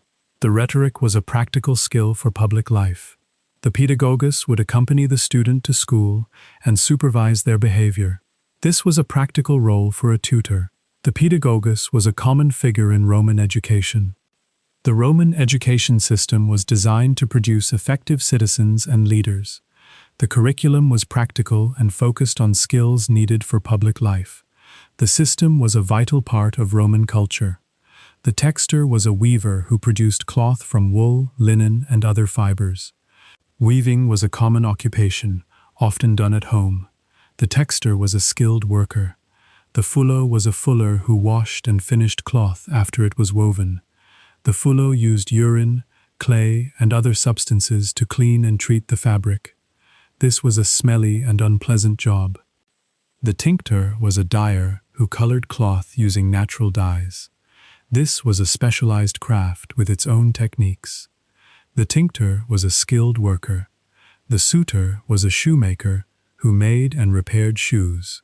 This was a common occupation in Roman towns. The sutor was a practical craftsman. The calcearius was a specialist shoemaker who made the more expensive sandals and boots. This was a higher-end occupation. The calcearius was a skilled artisan. The faber was a general craftsman who worked with wood, metal, or stone. This was a broad category of skilled workers. The faber was the backbone of Roman industry. The faber ferrarius was a blacksmith who worked with iron, making tools, weapons, and other objects. This was a specialist occupation. The faber ferrarius was a skilled worker. The faber tignarius was a carpenter who built wooden structures and objects. This was a common occupation. The faber tignarius was a practical craftsman. The figulus was a potter who made clay vessels and ceramics. This was a common occupation in Roman towns. The figulus was a skilled worker. The lapidarius was a stone cutter who worked with marble and other stones. This was a specialist occupation. The lapidarius was a skilled artisan. The sculptor was a sculptor who carved stone, wood, or ivory. This was a higher-end occupation. The sculptor was a respected artist. The pictor was a painter who decorated walls, murals, and other surfaces. This was a common occupation. The pictor was a skilled worker. The muralis was a painter who specialized in wall paintings and frescoes. This was a specialist occupation. The muralis was a skilled artisan. The vitrarius was a glassmaker who produced glass objects. This was a specialist occupation. The vitrarius was a skilled worker. The argentarius was a silversmith who made jewelry and silverware. This was a higher-end occupation. The argentarius was a skilled artisan. The aurifex was a goldsmith who worked with gold. This was a highly specialized occupation. The aurifex was a respected artist. The monetarius was a moneyer who worked at the mint, producing coins. This was a state-controlled occupation. The monetarius was a skilled worker. The mercator was a trader who bought and sold goods. This was a common occupation. The mercator was a practical businessman. The navicularius was a shipowner who transported goods by sea. This was a more expensive occupation. The navicularius was a wealthy businessman. The caupo was an innkeeper who ran a tavern or an inn for travelers. This was a common occupation. The caupo was a practical businessman. The tabernarius was a shopkeeper who ran a small shop. This was a common occupation. The tabernarius was a practical businessman. The pistor was a baker who baked bread for sale. This was a common occupation in Roman towns. The pistor was a practical craftsman. The lanarius was a wool merchant who dealt in raw wool. This was a specialist occupation. The lanarius was a practical businessman. The pergamentarius was a rag and bone man who collected waste materials. This was a low-status occupation. The pergamentarius was a practical worker. The obsonator was a provisioner who supplied food to the market. This was a common occupation. The obsonator was a practical businessman. The medicus was a doctor who treated illnesses and injuries. This was a respected occupation. The medicus was a skilled practitioner. The chirurgus was a surgeon who performed operations. This was a specialist occupation. The chirurgus was a skilled practitioner. The herbarius was an herbalist who sold medicinal plants. This was a common occupation. The herbarius was a practical worker. The pharmacopola was a pharmacist who prepared and sold medicines. This was a specialist occupation. The pharmacopola was a practical worker. The architectus was an architect who designed buildings. This was a higher-end occupation. The architectus was a skilled professional. The mensor was a surveyor who measured land. This was a practical occupation. The mensor was a skilled worker. The librarius was a scribe who copied books. This was a common occupation. The librarius was a skilled worker. The praeco was a herald who made public announcements. This was a practical occupation. The praeco was a common figure in public life. The lictor was a public official who carried the fasces. This was a practical occupation. The lictor was a common figure in public life. The viator was a messenger who carried official messages. This was a common occupation. The viator was a practical worker. The tubicin was a trumpeter who played the tuba. This was a specialist occupation. The tubicin was a common figure in public life. The cornicin was a hornblower who played the horn. This was a specialist occupation. The cornicin was a common figure in public life. The literatus was a man of letters, often a scholar or a teacher. This was a respected occupation. The literatus was a common figure in public life. The orator was a public speaker, often a politician or a lawyer. This was a higher-end occupation. The orator was a respected professional. The advocatus was a lawyer who represented clients in court. This was a practical occupation. The advocatus was a common figure in public life. The iudex was a judge who presided over trials. This was a respected occupation. The iudex was a common figure in public life. The screen is still dark. The last fact was just another piece of trivia.